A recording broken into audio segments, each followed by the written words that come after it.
Today is Tuesday, March 28th, 2023. I will now call the meeting to order, and may we get a roll call, please? Here. Here. Here. Here. Here.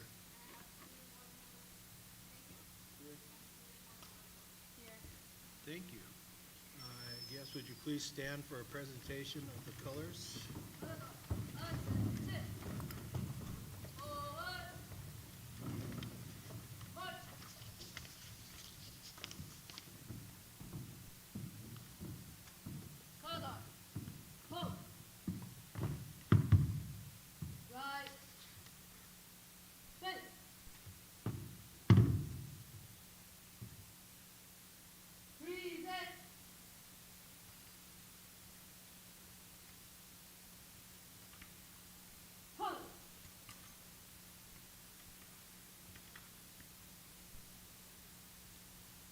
And our Pledge of Allegiance will be led by our board member, Ariana Flores.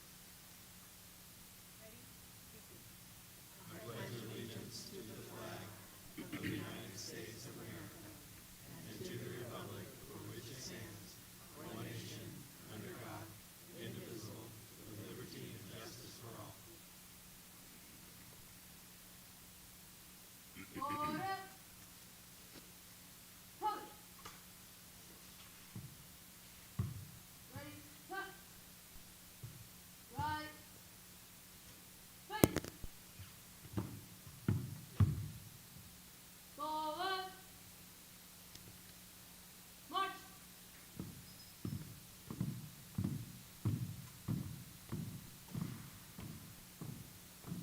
Let's give him a hand, please.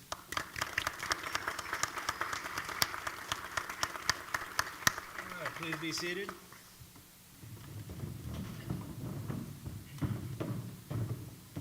Next up will be a reading of our mission statement by our student board member, Matthew Pena.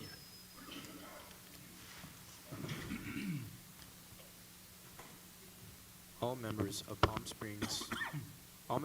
Springs Unified School District are united in our commitment to equity.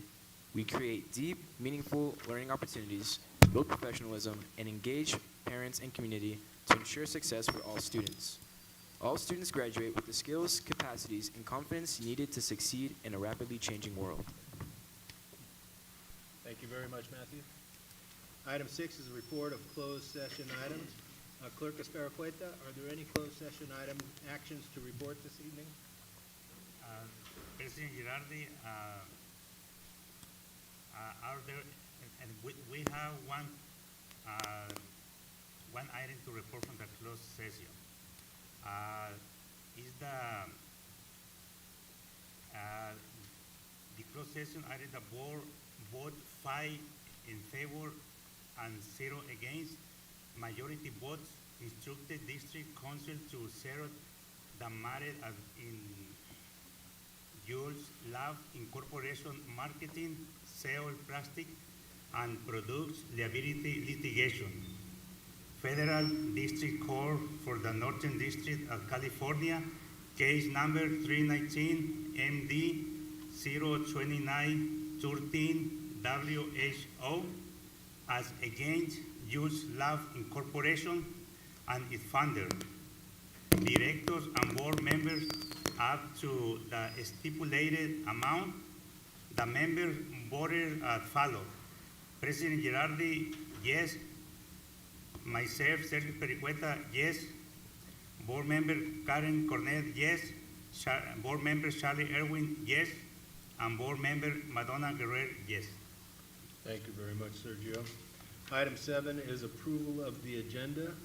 Unless anybody wants to make any adjustments, can I get a motion to approve the agenda? Move for approval. I have a motion. How about a second, please?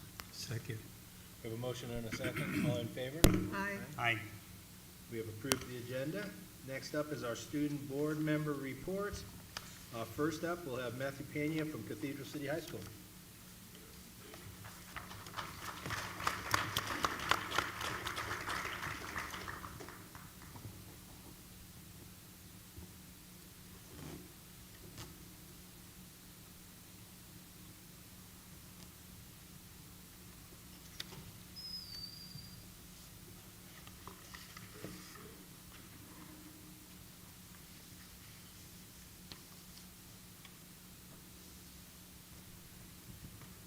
Thank you, Dr. Swayze, and members of the board for this opportunity to speak here at tonight's meeting. We'll be taking a look at some of the exciting things that have been happening at CCHS. Sports. Recently, Cathedral City High School's spring sports season has begun. All sports have had their first couple of games and meets, and we can't wait to see as they progress throughout the season. Congratulations to Team Uproar, CCHS's esports team, for winning the DVA Winter Cup in all 3 gaming challenges. They were also invited to be speakers at the Q Conference to discuss esports opportunities and challenges. Boys soccer wrestlers that went to DVL and the Masters in Esports will be having tacos and aguas frescas on Friday as a principal's award for their winter accomplishments. Clubs. Our clubs have been very active lately. Choir recently went to Redlands where they gave an amazing performance. Baile Folklorico performed at the first annual CCHS Baile Folklorico Festival where multiple high schools, middle schools, and elementary schools attended. Folklorico will be performing at Stanford University and for Carnival San Francisco in May. Our symphonic band is currently in Hawaii doing performances along its beaches, and our theater group has wrapped up their couple of performances this weekend. You're a good man, Charlie Brown. Congratulations to them and all the work they put in the performances.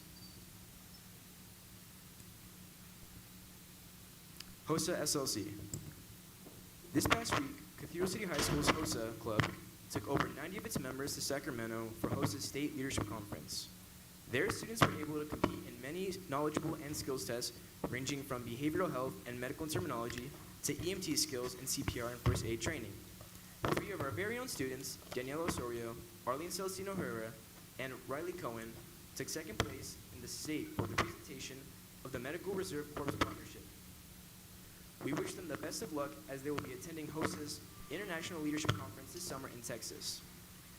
Also, our very own Kaylee Carbajal was elected as part of the 2023-2024 Cal HOSA State Officer Team as Region 5 Vice President. We're extremely proud of her and can't wait to see what she does the following year. Edison Scholarship. Yesterday, Cathedral City High School's very own Priscilla Marquez was awarded the prestigious Edison Scholarship. This is a $50,000 award, and only 30 students receive it, along with the opportunity for an internship at Edison after their first year in college. Testing. CCHS has begun to test for CASP and LPAC. We will complete the English and math sections for CASP prior to spring break, and then CAST after we return from break. LPAC for 11th and 12th grade is in full swing. We are well on our way to over 95% of the students. We will continue to test throughout the testing window. And to add on, before I end, yesterday Cathedral City High School held a blood drive, and it was extremely successful. Our CCHS field students were also there to help volunteer, and thank you to all our donors. Also, Cathedral City High School has released the theme for this year's prom, and it is A Night in the Bayou. Thank you so much for your effort to pull off this upcoming special event.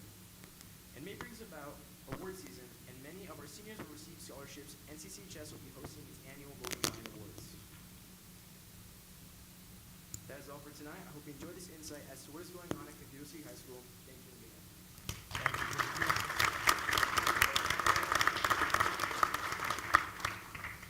Very well done.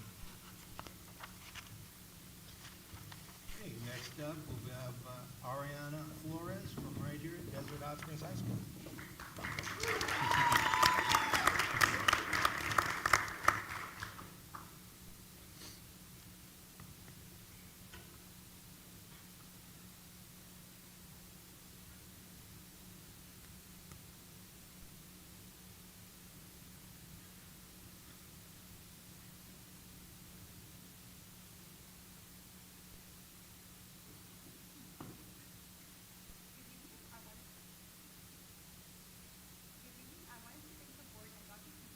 Present today.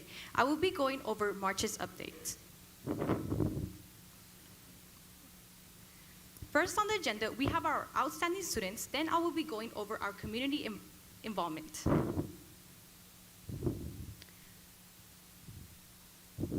For the month of March, Diego Perez and Andrea Frist were awarded Athlete of the Month for soccer and wrestling.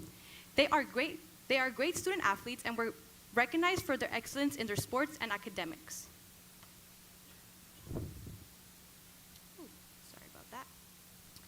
Here are some of our March's Students of the Month. Each month, my school has a ceremony for those students who are excelling.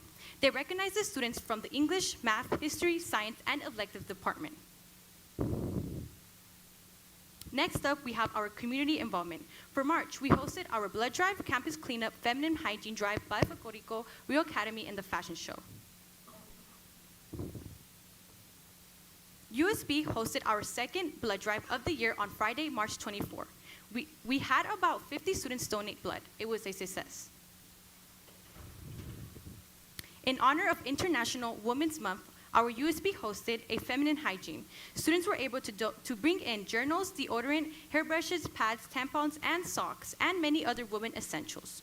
We then gave all our donations to a safe house here in our community.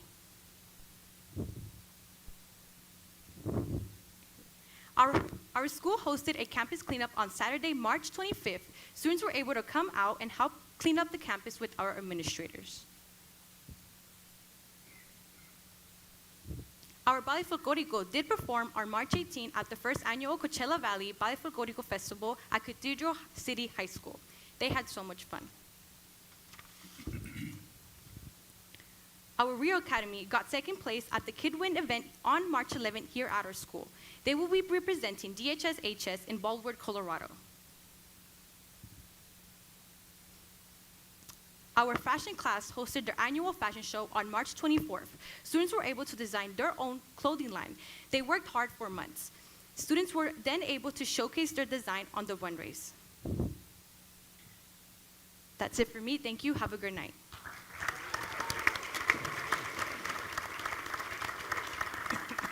Thank you, Ariana.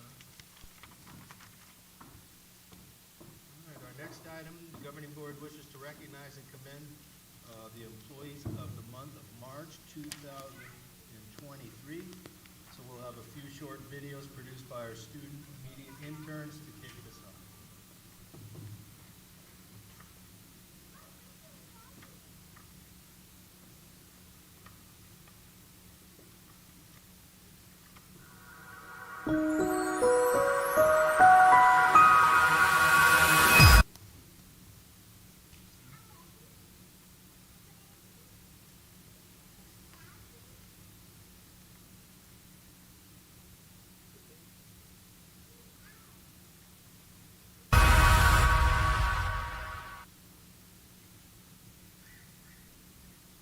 Hello, I am Mr. Tinoco, principal of Desert Hot Springs High School, and I would like to recognize Stephanie Calhoun as our certificated employee of the month. Stephanie goes above and beyond for all of our students, part of our PLCs for 9th grade. She's really taken the realm for that.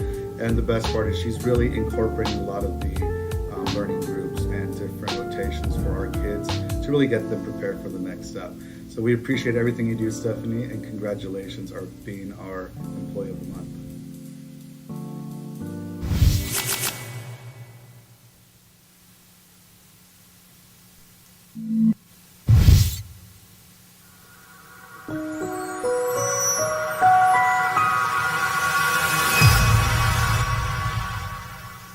Hello, it's me again, Mr. Tinoco, principal of Desert Hot Springs High School.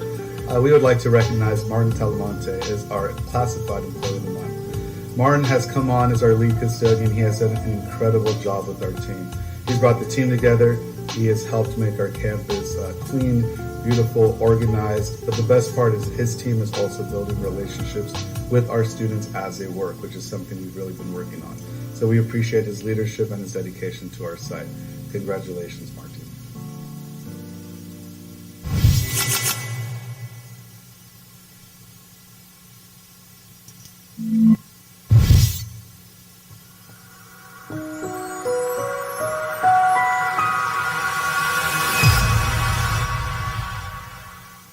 Hi, I'm Sue Drummond, principal of Desert Springs Middle School. I nominated Ureli Zavala as classified employee of the month. Ureli is our registrar here at Desert Springs, and any task you give her, she gets done. And she is very friendly. She greets all families with warmth and welcome, and she gets everybody anything they need. So if we have students that she comes across that have different needs at home, She will tap into any resources out there to help every family get whatever they need so that those students can be in school and learn and be successful. Ureli's also a great team player. When other people are out in the office, she will step in and take on any task and just help out wherever need be. She is a member of our community, so she has relationships with the families, and she is a big asset to our site.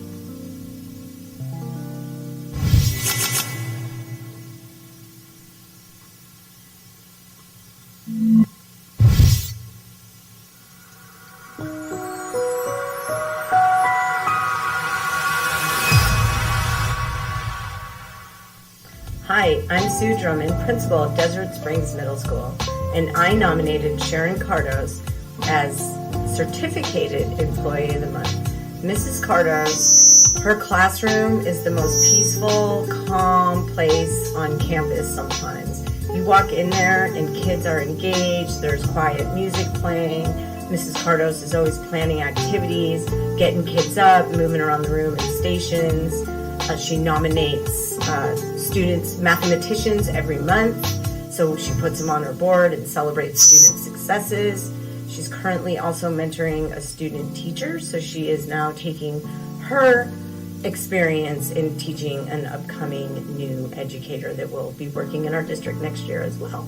So we are very proud of Mrs. Cardos and everything she does for all the students here at Desert Springs.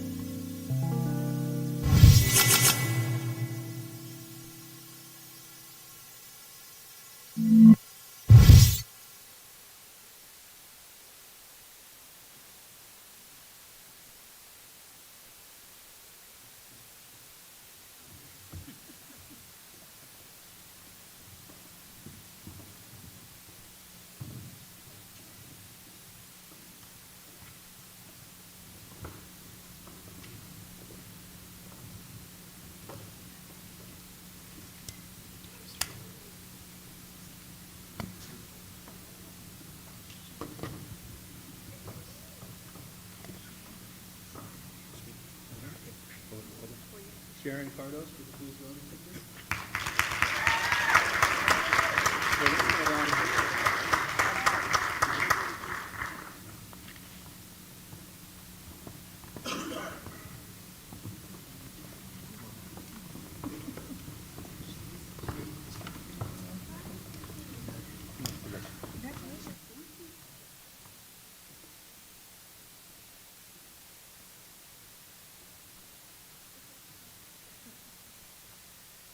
Ms. Cardos is a supportive teacher. She encourages perseverance with her math students and rewards mathematicians of the month. As an educator, she knows her content and plans lessons with productive strategies to keep students engaged. Ms. Cardos is willing to try new ideas, self-reflect, provide feedback. Her room is open at lunch every day as a safe haven for students. She is welcoming and provides a safe place to learn. Ms. Cardos, on behalf of the students and staff of Desert Springs Middle School, members of the governing board and administration, it is a pleasure to present you with this plaque of recognition as Certified Employee of the Month for March 2023. Is there anyone in the audience who you'd like to recognize?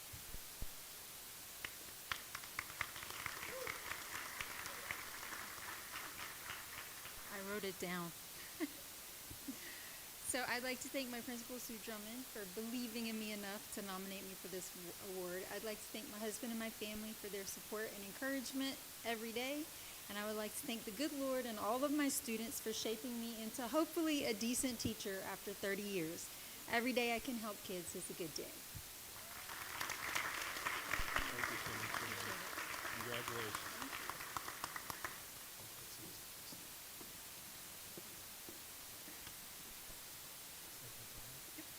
Would Stephanie Calhoun join us, please?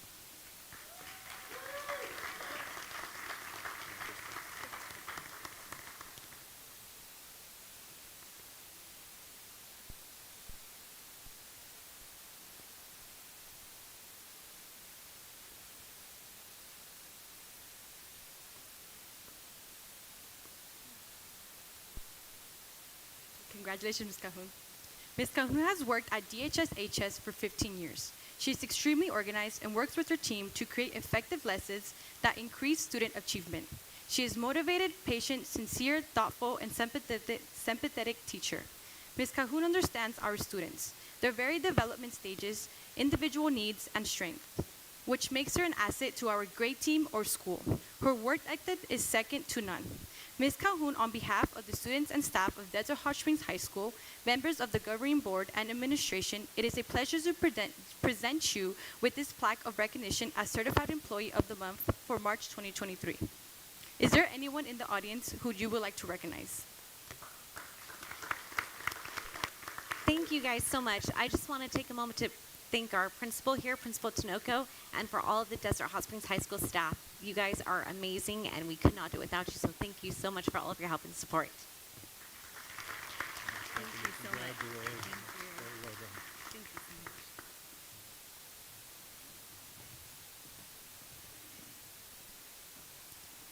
May I please have Yareli Zavala join us? Please come up.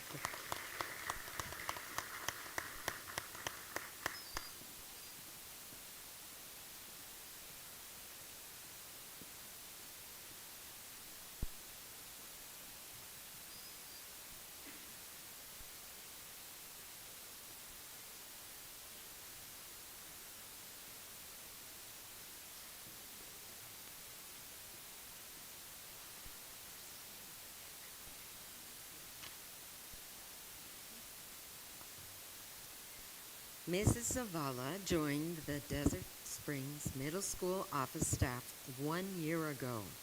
She is outstanding at her job and is always willing to lend a hand. Her heart for the DSMS and DHS community is enormous. She is a team player and will go to any length to understand what is going on with the student and guide them towards appropriate resources. Mrs. Zavala is always thinking of innovative ways to support the families in our community. We are so grateful to have her in our sight and part of our community in serving our students. Mrs. Zavala, on behalf of the students and staff of Desert Springs Middle School and members of our governing board and administration, it is a pleasure to present you with this plaque of recognition as Classified Employee of the Month for March 2023. Yay! And you can keep going.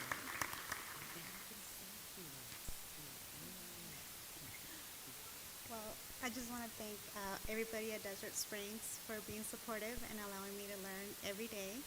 And for my community and my husband and children, thank you guys.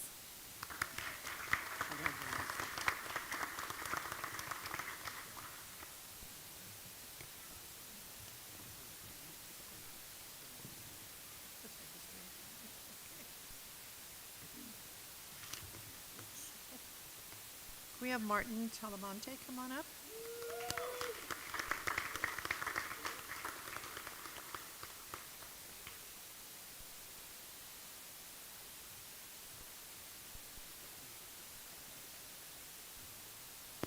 Is he going to jump up there?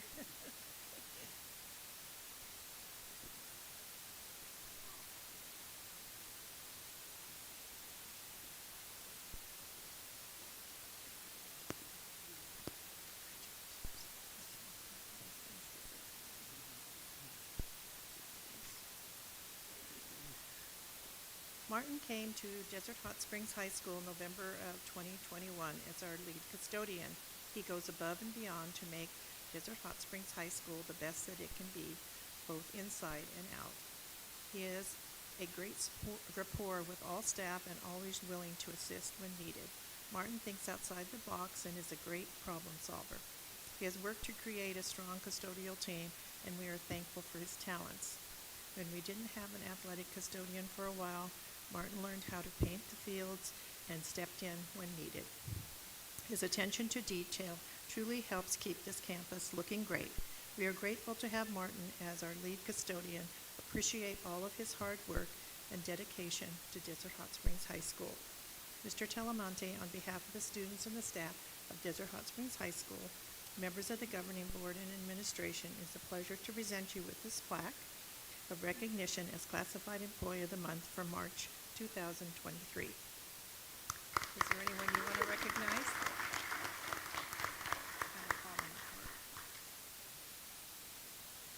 Yes. I want to thank the staff, Desert Hot Springs staff, Omar, but most importantly, the custodial team here. They're amazing, from Julieta, Antonio, Daniel, Ricardo, and we have two Ricardos here, Cecilia, Alvaro, the entire custodial team. They're amazing. This is really for them. Thank you. Congratulations.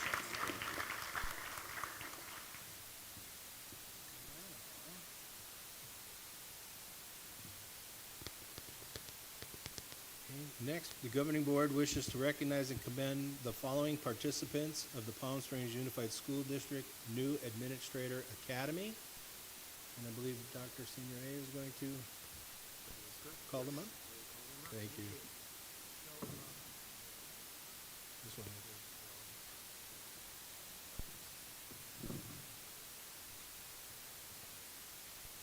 You want them all to stay up here? You want them all to stay up here? Yeah, we'll have to do it just one. I will make it quick. So first of all, I just want to recognize everybody that's participated in our new new administrator academy. It's part of our leadership academy at Palm Springs Unified. These individuals, new to their positions, not only were doing on-the-job training as new administrators, but also were in modules with each of our departments. Modules, what I'm talking about with human resources, business services, student services, educational services. They were getting all the nuts and bolts. And so we want to recognize their time and effort in being a part of that program. We've already given them their certificates and a goodie bag. And so if I could just, when I call your names, if you could just come on up. Not everybody was able to attend this evening, but we're excited for those that are here. We'll get you up here and take a picture here with our board. Okay, so I'll call your name and then just come on up. We'll start off with Stephen Aviña.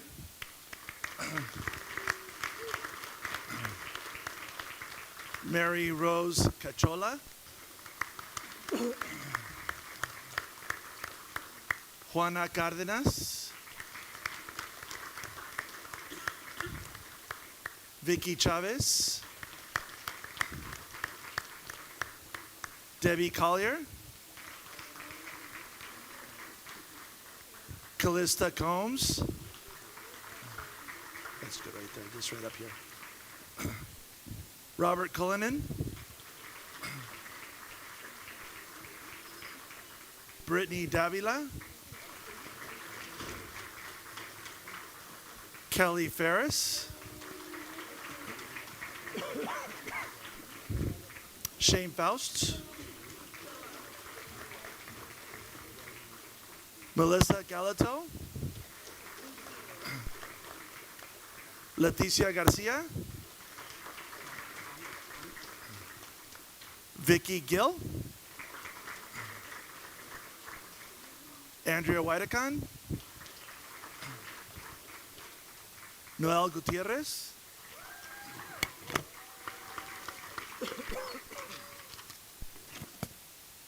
Sandra Huerta.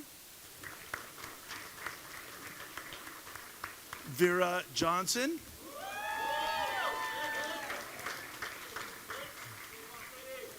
Tommy Jones.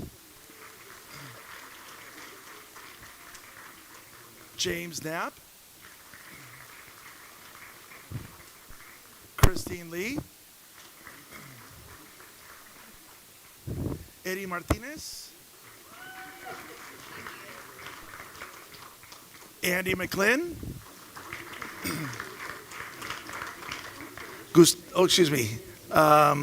Maria Orejel.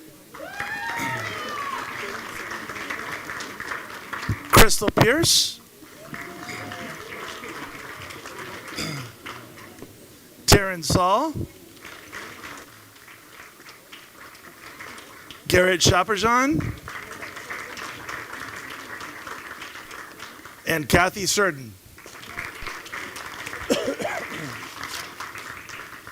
Did I miss anybody? Did I get everybody on the list?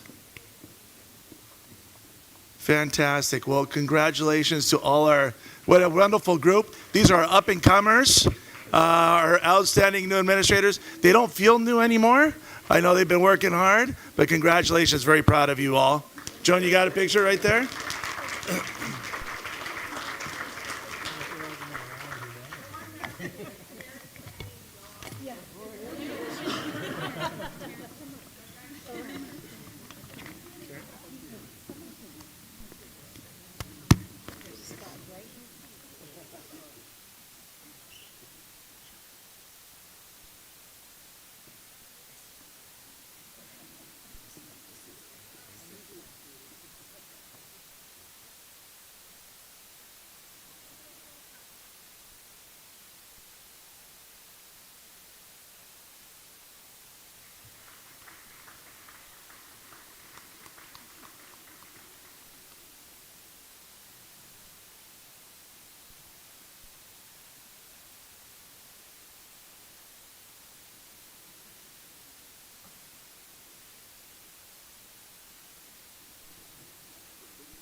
Congratulations, everybody.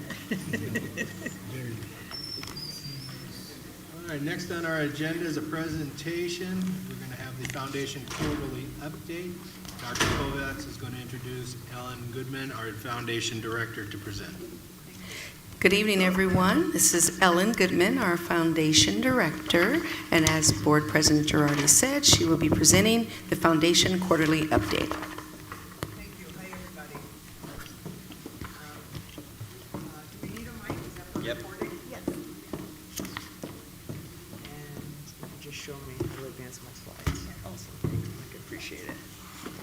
Okay, hi everyone. Thank you so much for having us today.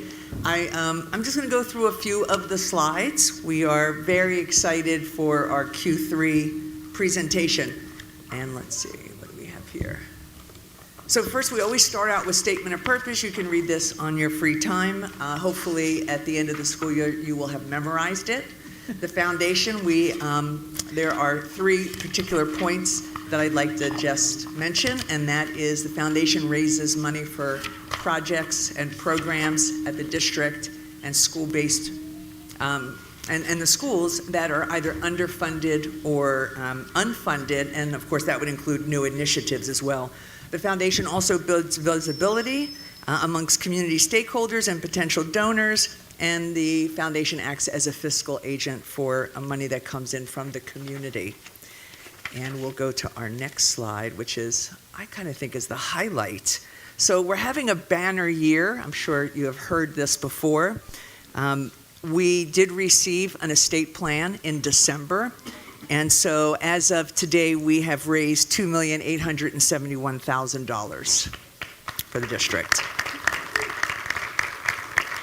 One of the things that I wanted to do was I did pull out the $2 million estate gift.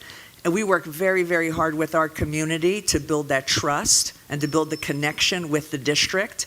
And one way that looks is in someone's planned giving, which is their estates, their wills, their trusts. And that does take a while for that to come to fruition. Sadly enough, it does at some point. So what we did was we moved that $2 million out of our total fundraising number, and you will see that we raised $871,000. and that is almost 12% over goal. So we are having a banner year. We're very excited about it. We look forward to getting to the $3 million mark when we present for our Q4. This time around, I just wanted to talk about some of the projects that we've been working on. Musical Theater University kind of heads the list right here because we just wrapped up a month in Rancho Mirage at Willie's Modern Fare. It's a restaurant. You might remember that Jerry Keller at Aqua Bistro launched a project with MTU, Musical Theater University. They launched a project where our students could actually get off of the stage and perform in the community, and it was a type of supper club. And Jerry Keller and Aqua Bistro closed during COVID, and this year Willie Ryan, who owns 849, 1501, and Willie's Modern Fare, invited MTU to do a Broadway bash and a dinner show. It was wildly successful, sold out every single weekend. And then what we did for the first time is we sold sponsorships, or we asked our community to help underwrite each week, and we raised an additional $4,000 as a result of that, which we had not done before. And so we were very excited about that. The other thing we did was we kicked off a reception idea, opening night for a chorus line.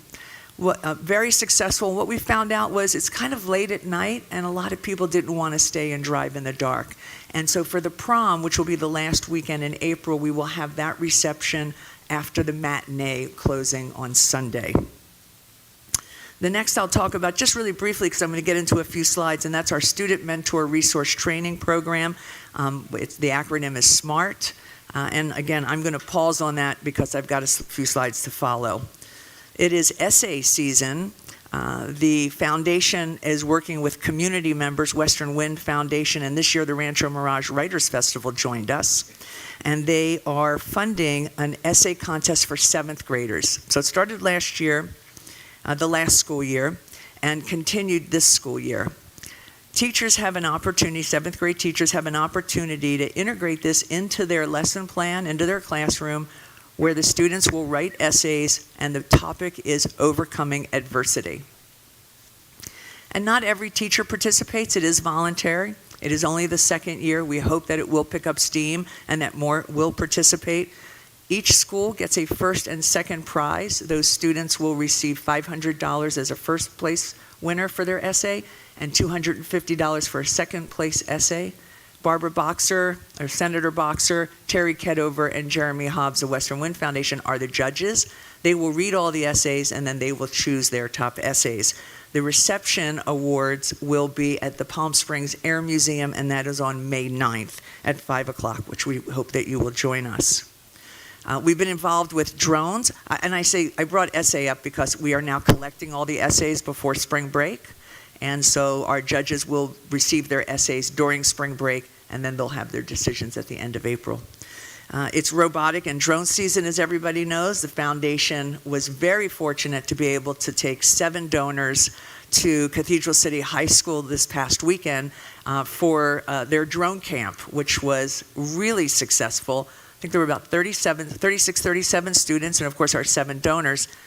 And I mean, it was really exciting to see a 91-year-old woman flying drones through basketball hoops or through donuts like soccer or bowling. It was very exciting. And I will say at the end of that, I say 91 because it really surprised me as I was having lunch with her that she was very into science and math and technology and was up to date on all of the AI information in the news. And she told me a story that she wanted to be a doctor. But when she was younger, it just wasn't possible for her to go into science and into medicine. And so she's always stayed in touch with it. When we left, I had 3 individuals share with me that they would be making a contribution to the drone campaign, and one gentleman would be upping his contribution from the year before. So I thought it was very successful. On April 1st, you will see we will launch our tennis shoes, our Shoe for Students campaign. Last year, Converse joined us as a corporate partner. and we were able to raise enough money to purchase 2,500 pair of tennis shoes. They were distributed at the end of the school year, at the back to school, beginning of the school year, and Student Services has been crushing it. They've delivered shoes to schools, they go to people's homes, and they deliver shoes. So we'll be doing that again, and it will be a back to school campaign. And so we'll make sure that distribution happens then. We continue to work with our wellness centers and our and school gardens.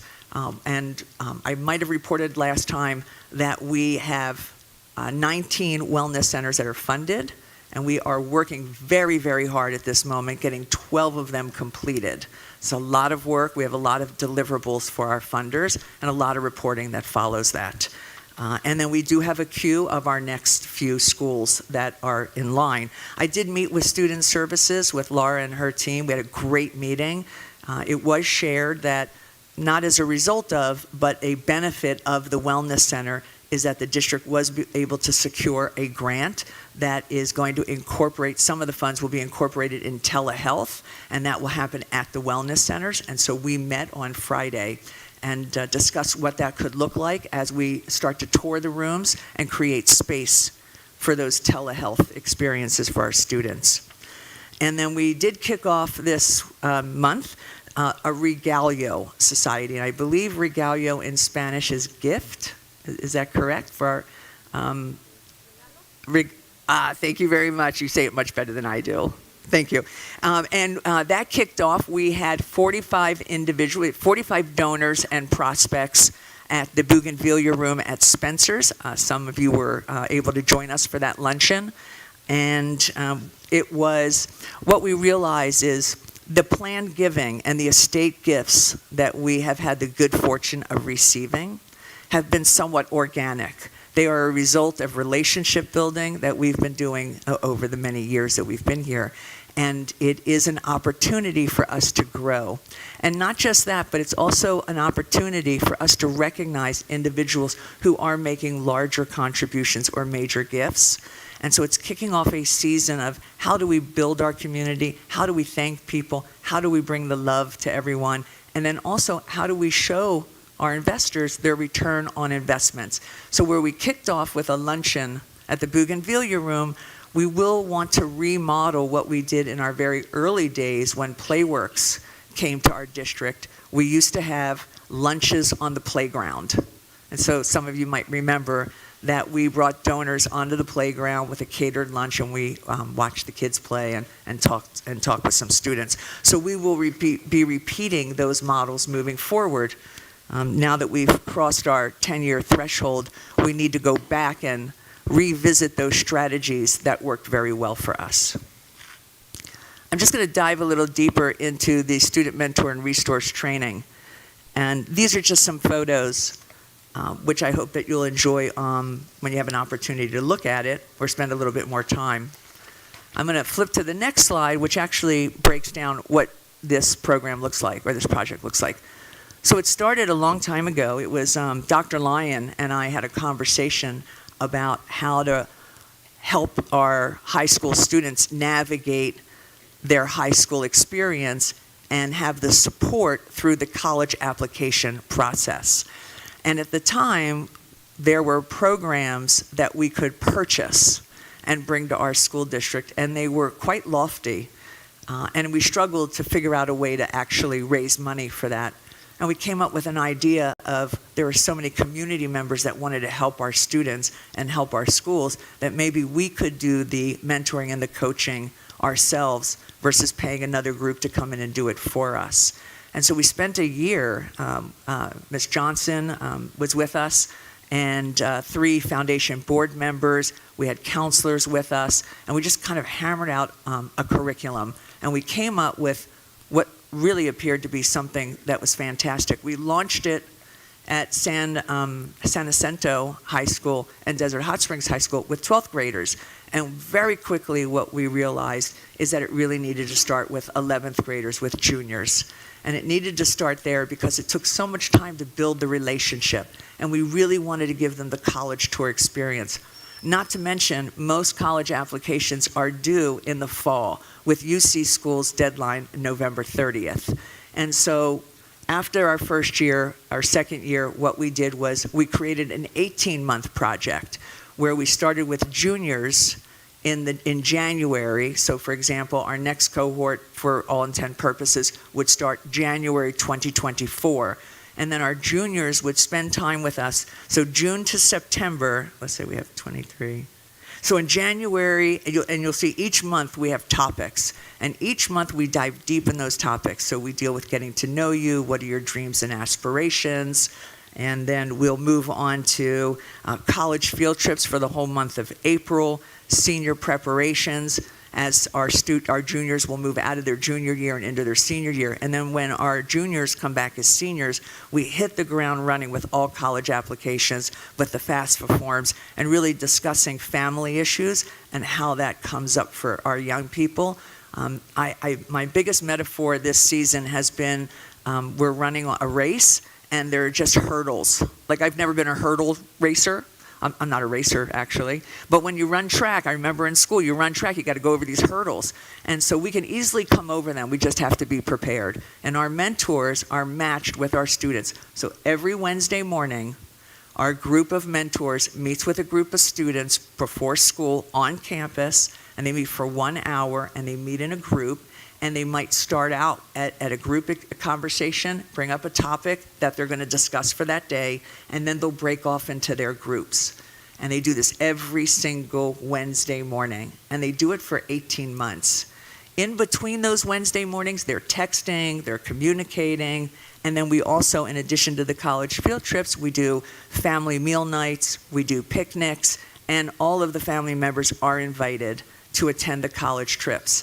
I'm very happy to say that our group at Desert Hot Springs High School, which is where it's operating, and Rancho Mirage High School, we have over 150 college acceptance letters from our students.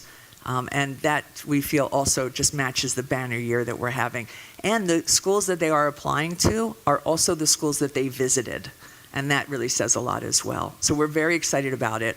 At Rancho Mirage High School, we did lose a really great mentor. This was a school district employee who just really wanted to stay connected with students. She's been with us since day one. She's now the AP over at Palm Springs High School. Apparently, she met with her group over at the high school, and we got an email asking if the SMART program could come to Palm Springs High School. And it is the intention to grow the program.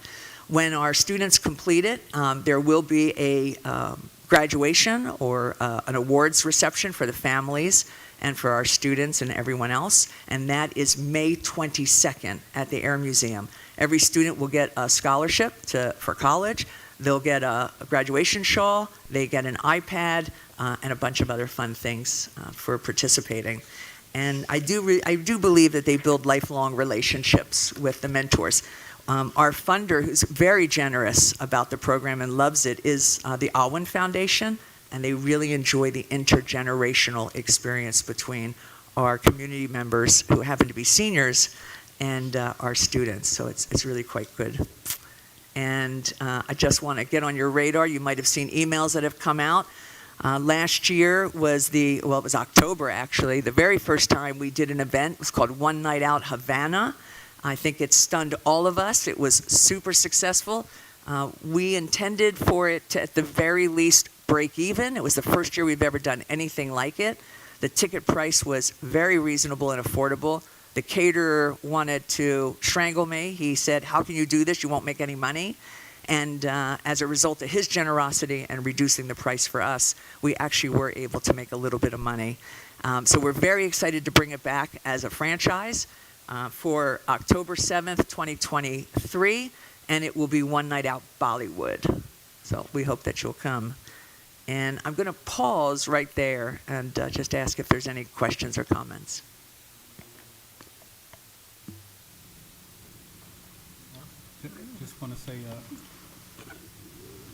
Just want to say thank you, Ellen, for a lot of the hard work that you and the foundation have done. It hasn't gone unnoticed, and we just want to tell you thank you. Oh, thank you very much. I appreciate that very much. Thank you very much, Ellen. Thank you. Ellen, congratulations. We'll be there on Friday to help Palm Springs Women's Club honor you. because you deserve every award and appreciation for your innovation, all that you've done and all that you're going to do on your plate. And if you would do us a favor and give us save the dates or early invitations so we can work ahead, that'd be great. Congratulations.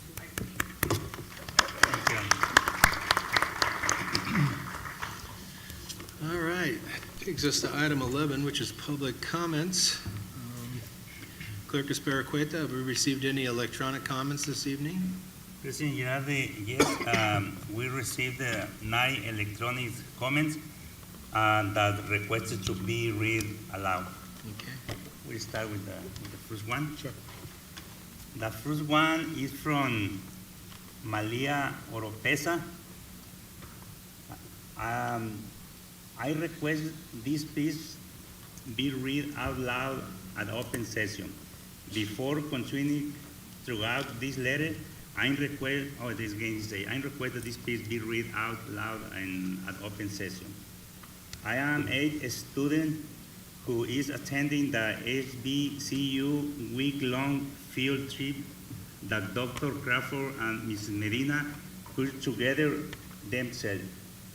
To get straight to the point, I find it an odd fact that members of APAC are practically impromptu forcing these two ladies to bring an African-American woman chaperone onto this already long, far-planned trip because their skin tones are not dark enough, or simply because they are not black. First, if a black woman cared enough, she herself should have planned this HBCU field trip for us fellow African-American youth. And to be frank, it is extremely ridiculous that those who your board have deemed not black enough are the ones who put this entire trip together. Dr. Crawford and Ms. Medina had both put their blood, sweat, and tears into putting this trip together for us. It is a complete insult to both of their entire careers to have all of their hard work to be discredited because of something so minor, and something not even the actual trip attendees complained about. These women are our literal secondary mothers. Dr. Crawford and Ms. Medina are caring, wonderful, and things that I cannot even put into words. And they are the one who blessed me with this trip opportunity, which is why it is so important to me. So I refuse not to speak out for them again. This anonymous and sudden decision that was made on the go. By adding another chaperone, all students are now going to have to spend more time trying to gain trust in these adults. Parents will now assume our already pre-selected chaperones are not trustworthy enough monitoring us. Why is there another chaperone being added? Are Dr. Crawford and Ms. Medina not good enough? What's wrong with them?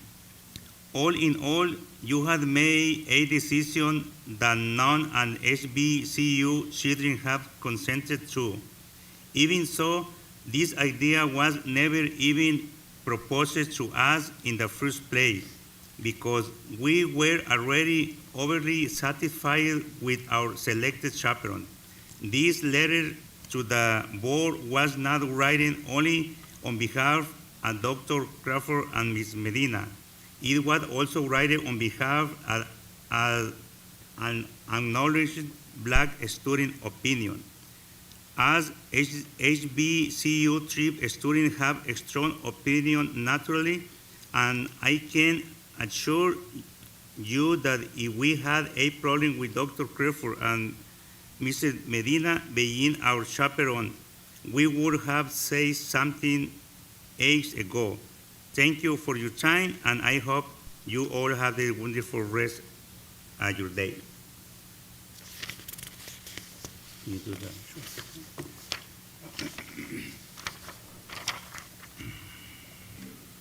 Okay, this letter is from Alondra Meza. I would like this to be read at open session. I am advocating for students who are attending the HBCU trip. I believe wholeheartedly that it is not fair that the decision to add a fifth chaperone on the HBCU trip was made without the thoughts of the students themselves. The original chaperones have been working since the beginning to build a strong, comfortable relationship with the students. They have been telling us every meeting to let them know if we ever need anything, which built a strong and caring bond. It is not logically right to add another person because I know I would not feel comfortable going on a week-long trip with someone I have no connection with. Additionally, stating that just because certain chaperones look like certain way, a black POC must be added to the trip is wrong. There is no one more fit than the chaperones we had prior to the decision to add a fifth that will take care of the students. The way they look does not mean that they will not care for the students or not be seen as a role model for them. Since the start, I've always seen the chaperones as role models, especially Dr. Crawford and Ms. Medina. The care that they have for their students is indescribable. I could not even begin to put myself in their shoes to tell you how much they have done for their students. Think about how this decision would affect the students because overall, they are not the ones going on the trip with these chaperones for a whole week. They're the ones who should be given a voice, allowed to express their thoughts on the decision before it's made. Thank you.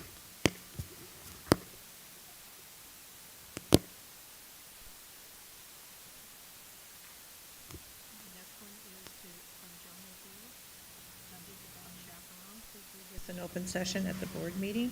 I'm writing this letter to the Palm Springs Unified School District Board of Education to address the current state of the HBCU chaperone situation for the upcoming trip to the historical black colleges and universities during the spring 2023. February 28th is when the board requested for an extra chaperone to be added, specifically a woman of color, at an open board meeting.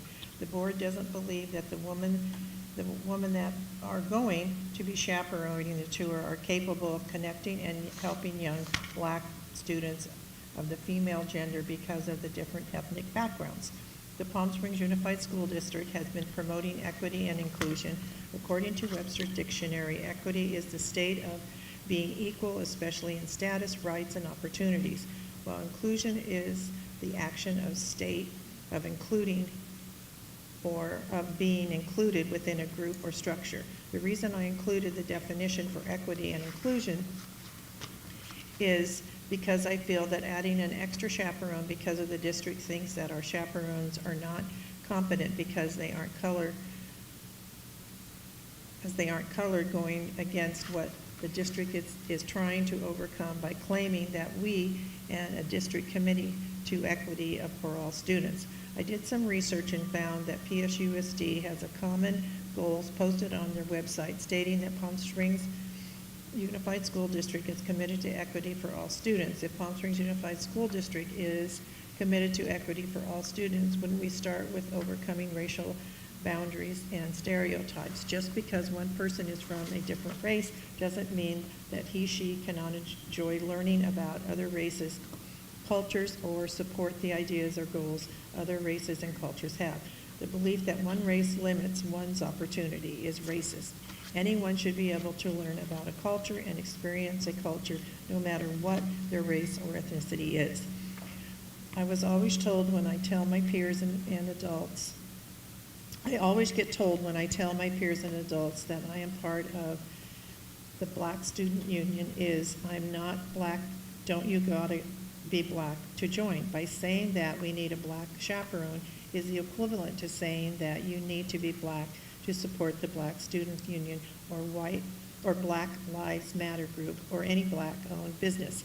If whoever felt like adding an extra chaperone came to one of our many meetings leading up to this trip, they would learn that the one person from a different race can enjoy learning about other races' cultures and support the ideals or goals other races and cultures have. We have formed important and meaningful bonds with our chaperones since we learned we were selected for this trip. We trust them, and we have had the time to build that unity. Not only is it too late to add someone new, but how should we feel about a random chaperone being added that we know nothing about and haven't had the time to create a bond with? Not only did we not get informed about the decision, but there was no student input on a district that is committed to equity for all students. No one took the time to listen or ask questions from the students that are going to personally be affected by any decision made on this trip. The purpose of this letter is to address and inform the district, and even one small decision to add a chaperone of color can be seen as prejudice. And I'm reading an email from Anthony Smith. Anthony Smith says, I would like this message to be read in open session. I am a parent of an HBCU student. I am concerned about the recent decision being made about the chaperones. No one asked my student or me about how I felt. APAC should be ashamed about their demands they are making. They do not represent how parents or students feel. I have confidence with the adults involved in the field trip and do not agree with adding another adult going. This is teaching our kids that skin color does matter, and this is not right. APAC and the school district made a terrible decision and should be ashamed of themselves. You have a diversity team and are not using them. They have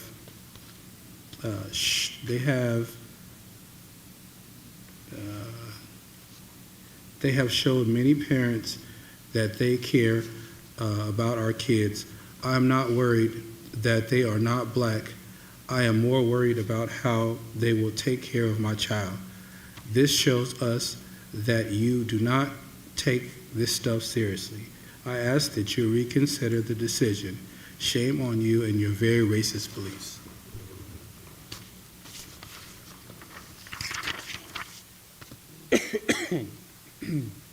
I would like to read the comments sent in by Nazareth Panchola. I would like this to be read at the open session. Advocating for my fellow historically black college and university tour family. I will begin with understanding your perspective of defining unity, and you can take your time to speak your part. I am not writing this to offend or devalue anyone's opinions, but I wish you could hear mine. As far as getting to know Dr. Crawford and Ms. Medina, they have prepared meetings and activities for every student going on these trips to get to know one another and for everyone to feel comfortable and safe with the people around them. Not only for the students, but the parents as well, making sure that they also feel comfortable letting their kids fly on a plane to another state with strangers. From a different perspective, I started to know the other students on this trip about 4 months ago. And to have a stranger come in and get to know in less than a week is unsettling to me, and I believe for many parents as well. I can see a reason why there should be an African female on the HBCU trip, but isn't this trip for the students not about the chaperones? Again, I'm just making a statement, but in all reality, this trip is for the students to know about their culture and to find more opportunities they have not been given or seen before. Dr. Crawford and Ms. Medina have organized these trips for the benefit of the students, not for themselves. In reality, they wish for all different ethnic groups to know each other's cultures.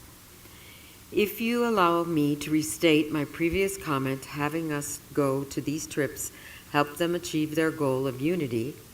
Unity can be seen in many ways, yet I have never seen different cultural ethnicities together teaching each other their traditions. Maybe someone will ask what it means to get every ethnic group together, or what the benefit of it is. And there is one word to describe the reason, which is convivir, a Spanish word that is similar to encompass or in surrounding yourself with people and getting to know them, a way to bond with people and make peace. I don't see the reason of having to stringently have an African woman on this trip with this time limit. This, however, could change in the future, and with the correct measure and precautions for every side to have one in the following years. But as of now, others and myself feel that it is not the best decision to have a new person added to this trip. Please reconsider your decision and hear our words. Sincerely, an advocate for the historically black college and university tour. This one was sent in Spanish. Es what Padre García, la mandó Padre García. Pido que esto se lea en la sección abierta. Yo soy un guardián de un estudiante que está participando en el viaje para las escuelas. Me ha molestado que mi estudiante me ha dicho que han puesto otro adulto. Cuando pregunté por qué el cambio, la respuesta fue porque quieren alguien morena. Me parece muy feo que nadie ha pensado cómo les afectó a los niños. Mi estudiante se sintió muy mal y ofendida. No me imagino cómo se sienten los otros padres. ¿De quién fue esta idea? Esto no es aceptable y siento que el distrito no debe participar en estas injusticias.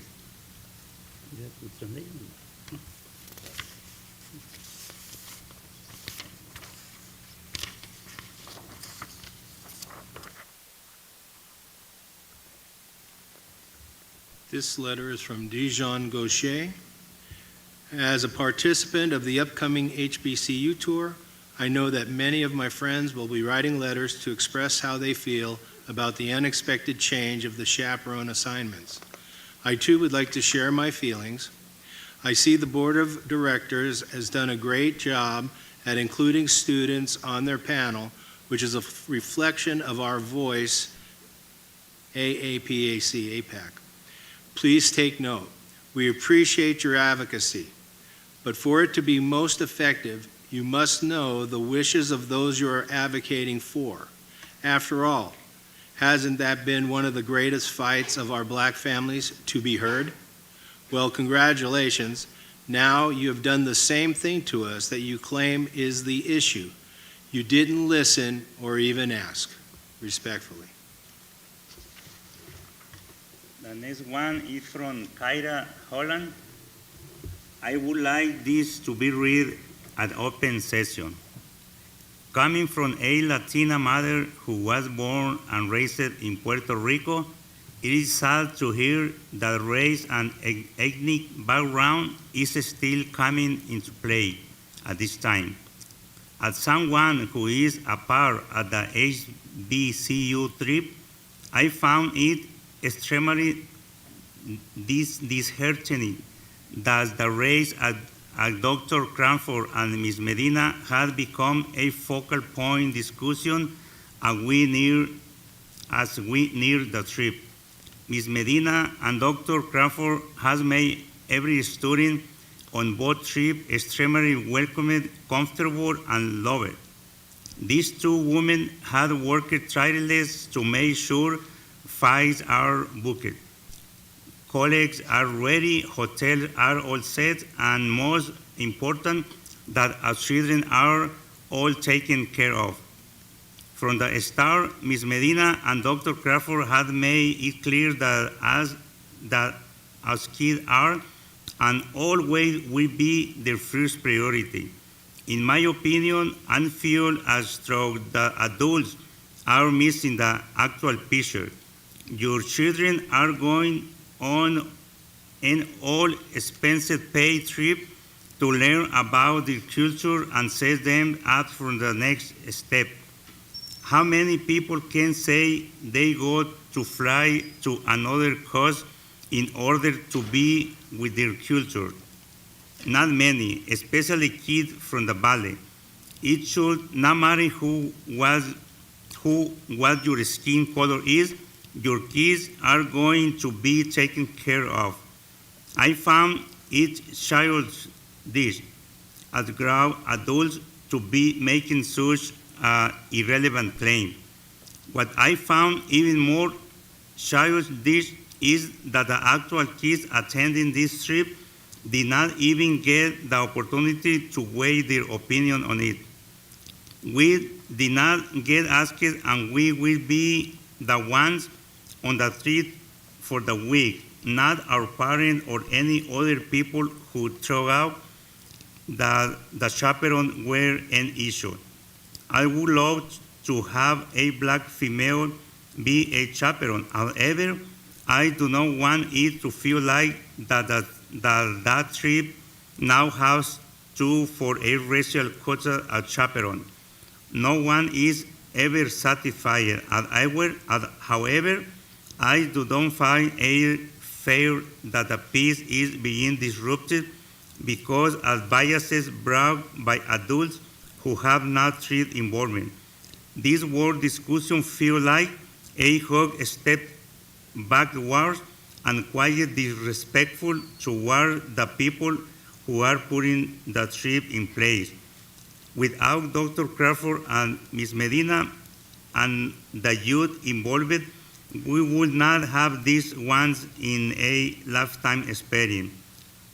As time evolves, so should our mindsets. Race does not define everything, and at the end of the day, we should be grateful and not nitpicking at details that do not have much meaning. Stay blessed, and I hope that the next group who come in does not have to experience this. This is the last one from, that is from the,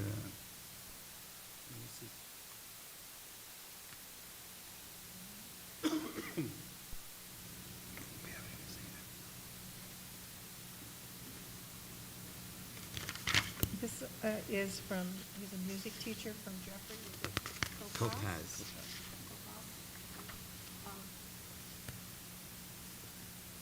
Good evening, board members, cabinet guests, and person at Desert Hot Springs High School, and folks watching the live stream. This comment is coming from Jeff Kopaz, one of our district's music teachers and also a resident of Trustee Area 1. Thank you for recognizing March as Music in Our Schools Month. I was unable to attend the previous meeting in person when the proclamation was given, so I'm writing tonight to share my appreciation during this meeting. March certainly has been a busy month for our music programs across the district. The ever-expanding Stardust Festival at CCHS is an amazing day where schools from middle levels bring their singers, instrumentalists, dancers, and actors together for one of the rare times when multiple schools get to see each other and appreciate everyone's skills and hard work. Some of our middle and high school groups have just attended a large annual band festival in Indio. Let's work to keep more of those things going and multiple schools involved. As more information is coming out about California's Prop 28, overwhelmingly passed by voters last fall, I encourage you to be thoughtful and deliberate about how our upcoming Prop 28 funds will be allocated. Perhaps this is the chance for us to incorporate that much-needed fifth grade elementary prep with year-long art curriculum. The chance for us to restore vocal music to half of our middle schools that no longer have chorus. To restore middle school art to the middle school that doesn't currently offer visual arts. To bring pianists into the vocal music class rehearsals and performances. To bring in clinicians and guest speakers to our music, dance, theater, and art classes. With Prop 28 funds, even more students can benefit from exposure to professionals, and our teachers can benefit from those types of walk-on coaches that other districts may not provide.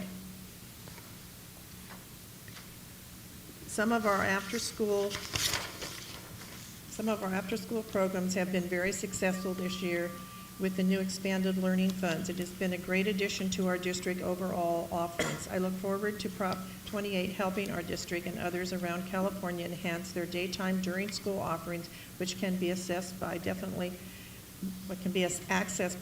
more students than after school or before school activities. Knowing that transportation is an equity issue, that can be a big barrier to participation in extracurricular activities. Prop 28 funds can enable us to boost our during school teaching programs and class availability to reach many more students at all levels. We have done such a good job staffing elementary music at schools for grades TK through 5, which a lot of districts don't currently do. Let's keep things moving forward by leveraging our future Prop 28 funds in the most effective ways possible that can impact the most students possible during our school days. Thank you for your time reading and listening. I wish you a good spring season. All right, I do have two in-person speaker cards. I'd just like to remind our speakers that all comments are to be directed to the Board of Education. Please keep them under 3 minutes and devoid of any personal attacks. Members of the public are expected to maintain a professional, courteous decorum during public comments, and board members are not allowed to respond during public comments as the item has not been agendized, and we're not allowed to talk on anything that's not on the agenda. So my first public comment is from Rod McLennan.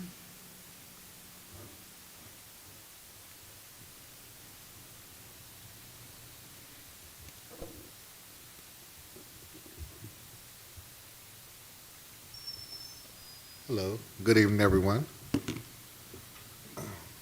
I'd like to start by saying, as a parent of a daughter in the district who will also be attending the HBCU trip next week, I understand the attempt of the APAC and district to add an African-American female chaperone, but to shed a little light on our culture suddenly and unexpected changes can be very traumatic on our children. I also feel that when big decisions are made, it would be the best to consult the actual parents. We do know what's best for our children, and we are the best advocates for our children as well. Lastly, I do not want to make this a black and white, but unfortunately, what APAC has made it about. I think we have to be wisely in approaching matters of this nature because it can be very offensive to others and cause hostile environments, and I am sure we all can agree that it's not the best interest for our children.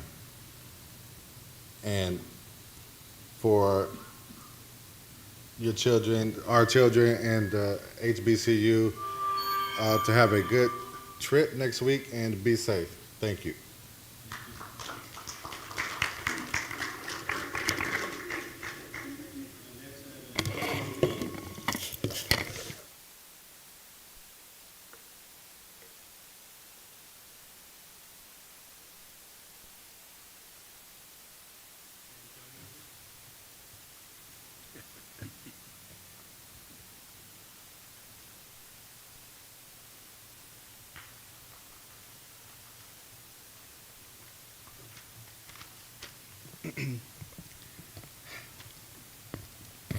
Hello, my name is Antonio Whitney Jr. from Desert Hot Springs High School, and I'll be attending the HBCU tour. I would like to start by thanking APAC and the board for creating this great opportunity to attend this college tour. This adventure and meeting peers from other schools, participating in a diversity and racial equity conference, and learning about colleges and our culture is beyond amazing. I was a little upset to learn a few short weeks ago that this trip would take a turn. One of our chaperones had to be removed or remove herself for personal matters, which was very difficult, but me and my peers were forced to accept a new chaperone. She seems very nice, sweet, and I'm pretty sure she'll do a great job. The real reason I am here tonight is to speak on behalf of some of my friends who are attending this trip. The requirement for a black female chaperone suggests that non-black women, like many of the mothers that have been raising these young men and women, are not capable of being good chaperones, and that's very inaccurate. I think it's time to truly step into 2023 and be more inclusive. Martin Luther King Jr. said he dreamed of a world where black and white children could play together. Well, I dream that one day adults and students of all colors can get along, and chaperones will not be judged on the color of their skin, but by the content of their character. Thank you.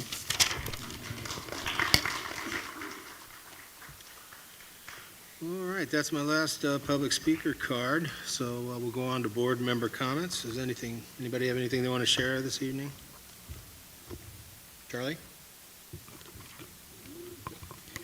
So first, I'm going to try to navigate this situation the best as I possibly can. So I'll just start with mentioning some of the things that I did this last month.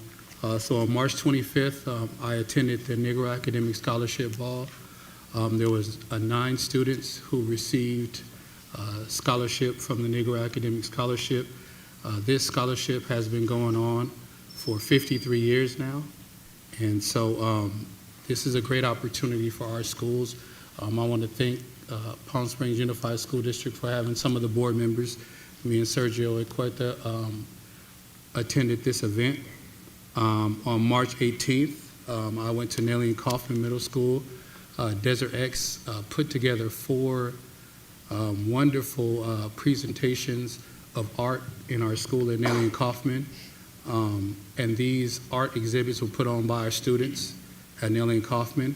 So I just want to say congratulations to those students. One of the ones that stuck out to me quite a bit, they had pencils that they had lined up, and these pencils reflected the surviving of COVID-19. So this was something that our students had dealt with, and so they put these pencils there, and they're really interesting. And so I just want to thank Desert X and also Nellie and Kaufman for giving our students an opportunity to express themselves. That same day, I went to a West Coast Regional Conference at Palm Springs High School, where we watched these young students fly these drones and do soccer there at Palm Springs High School. I took my son. It was difficult to get him to go at first. He's 6 years old. Once he went in there and started doing it, the director was totally surprised that a 6-year-old can fly a drone. So my son was flying a drone at the Drone Academy, so I think that was great. Earlier that day, I went to Cathedral City High School for a cultural dance that I think was amazing, to learn the different styles of dances. And then I learned that certain parts of Mexico have different styles of dancing, which I did not know, and so that was something that was great for me to learn. On March 17th, I attended the track meet at Palm Springs High School for our youth, and I think it was 3rd grade through 8th. And so that was at Palm Springs High School, and we have some great and fast students in our district, so that was something that was pretty exciting and something that I enjoyed. And on March 24th, the foundation had a luncheon at Spencer's to get some of our donors, give them opportunity to hear what we have going on here at Palm Springs Unified School District. And that as well was something that was amazing and well put on. And now I want to speak a little bit about the public comments. And I want to say to our students and our parents, we hear you, we heard what you said, and I want to tell our students that you guys wrote some wonderful papers and thoughtful, and you guys did an excellent job, and I'm proud of you guys for writing that. And I want to let you guys know that about 2 years ago, a guy named Charlie Irvin, who is myself, reached out to Palm Springs Unified School District and reached out to Mark Arnold to propose an HBCU college tour that was done at my kitchen table. So I just want to let you guys know that was done at my kitchen table, all the way down from the airfare as well as the hotel that we'll stay at, the locations that you guys will be attending. At that particular time, I was a board member of the African American Parent Advisory. So I want to let you know that we care about you as students and parents. We have monthly meetings, meetings that take place for African American parents. On the APAC board meeting, gets up to about 30 parents that get on the Zoom and have their voice and speak. So just so you know that APAC is very instrumental and wants to fight for you guys as students, and think that you guys are doing a wonderful job, and you guys are very important. As well, later on this year, APAC will also be putting on a Kente style presentation to show our appreciation of the students that are African American that will receive stalls in support of them graduating from high school. So I think that this has been confusion and misleading. The board, as well as APAC, has never said that they will remove the person who was attending the meeting. The idea and the mindset of it was to add, to be supportive of some of our students who are African American. It is, we have to understand and be aware that even though we are living in this society, in this type of time, that people do tend to relate to people who look like them. It's something that we don't like to speak about. It's something that we don't like to talk about. But this board and APAC never had any malicious intent, never wanted to harm any of our students, and only simply cared about the well-being of our students. Thank you, Charlie. Anybody else? Madonna?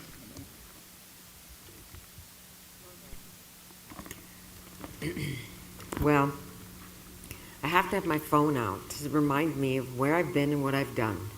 And I want to say that this district is on the move and we're back. We really are. And I say that because I go back to the 16th of the month and I think about this play, You're a Good Man, Charlie Brown.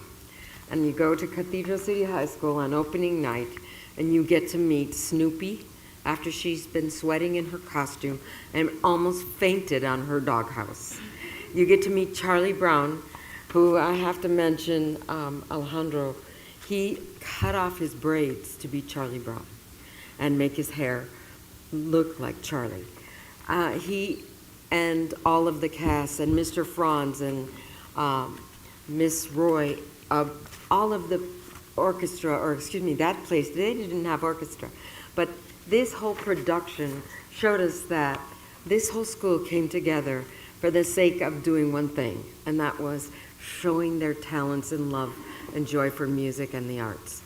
And so I have to say that when I met Snoopy, I was just about in tears, because almost 50 years ago, I was Snoopy in Charlie Brown and had my own doghouse, howling on top of it.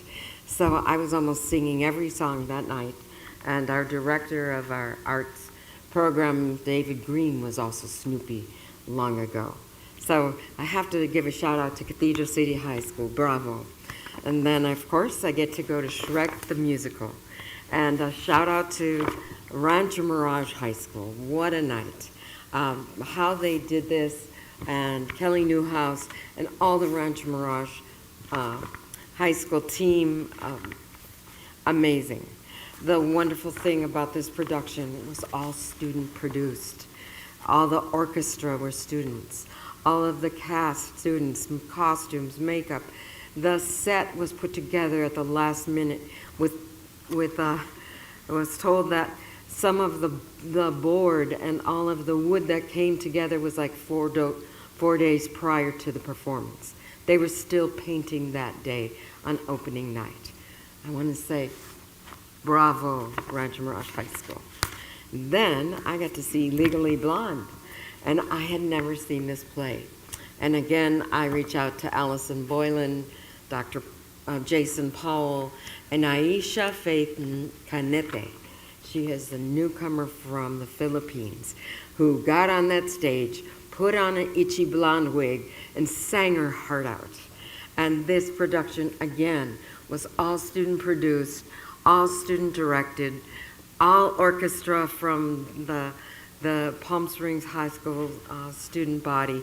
It was an amazing performance, and we're so, so glad that you spent 2 years trying to bring back what was once in your heart and the joy of theater. So congratulations to all of the 3 high schools, Legally Blonde and Shrek the Musical, and your good man, Charlie Brown. Hats off to you. Then, with all that, I won't say much. I did get to see the drones. I did get to go to the amazing festival, Ballet Folklorico at the high school. It was just wonderful, wonderful. Saturday, it was so busy. And we are so thankful that the district invites us to every single activity. Board Member Irvin and I were talking about that, you know, we could stay busy 7 days a week going to all of the events, for sure. I also myself had a self-awareness day where I got to attend an ALICE training. And ALICE training was presented to us in January of this year from our director, Levon Smart, and Laura Musil. And I was retrained in how to alert, lock down, inform, encounter, and evacuate that day. And I want to say that same day we had an incident in Texas. And for me as a teacher and a staff member, I felt like we failed that day. That we did not really know how to respond, and that from that failure we learned a lot. So if our board has a chance to attend the ALICE training, I would hope you're invited. And then the tourniquet kits are going to be mandatory in public schools as a result of our new laws passed in our legislature. So I hope that the board gets to see those as well. I was so excited to join our first equity team meeting and meet online watching on YouTube with Dr. Sweezy, and it was Nicole Crawford and Mr. Speriqueta, and of course Mr. Irvin. This was a dream come true. Years ago I dreamt that here in Palm Springs Unified we would see things come to the surface and we would be proactive as not just talking about equity but seeing it.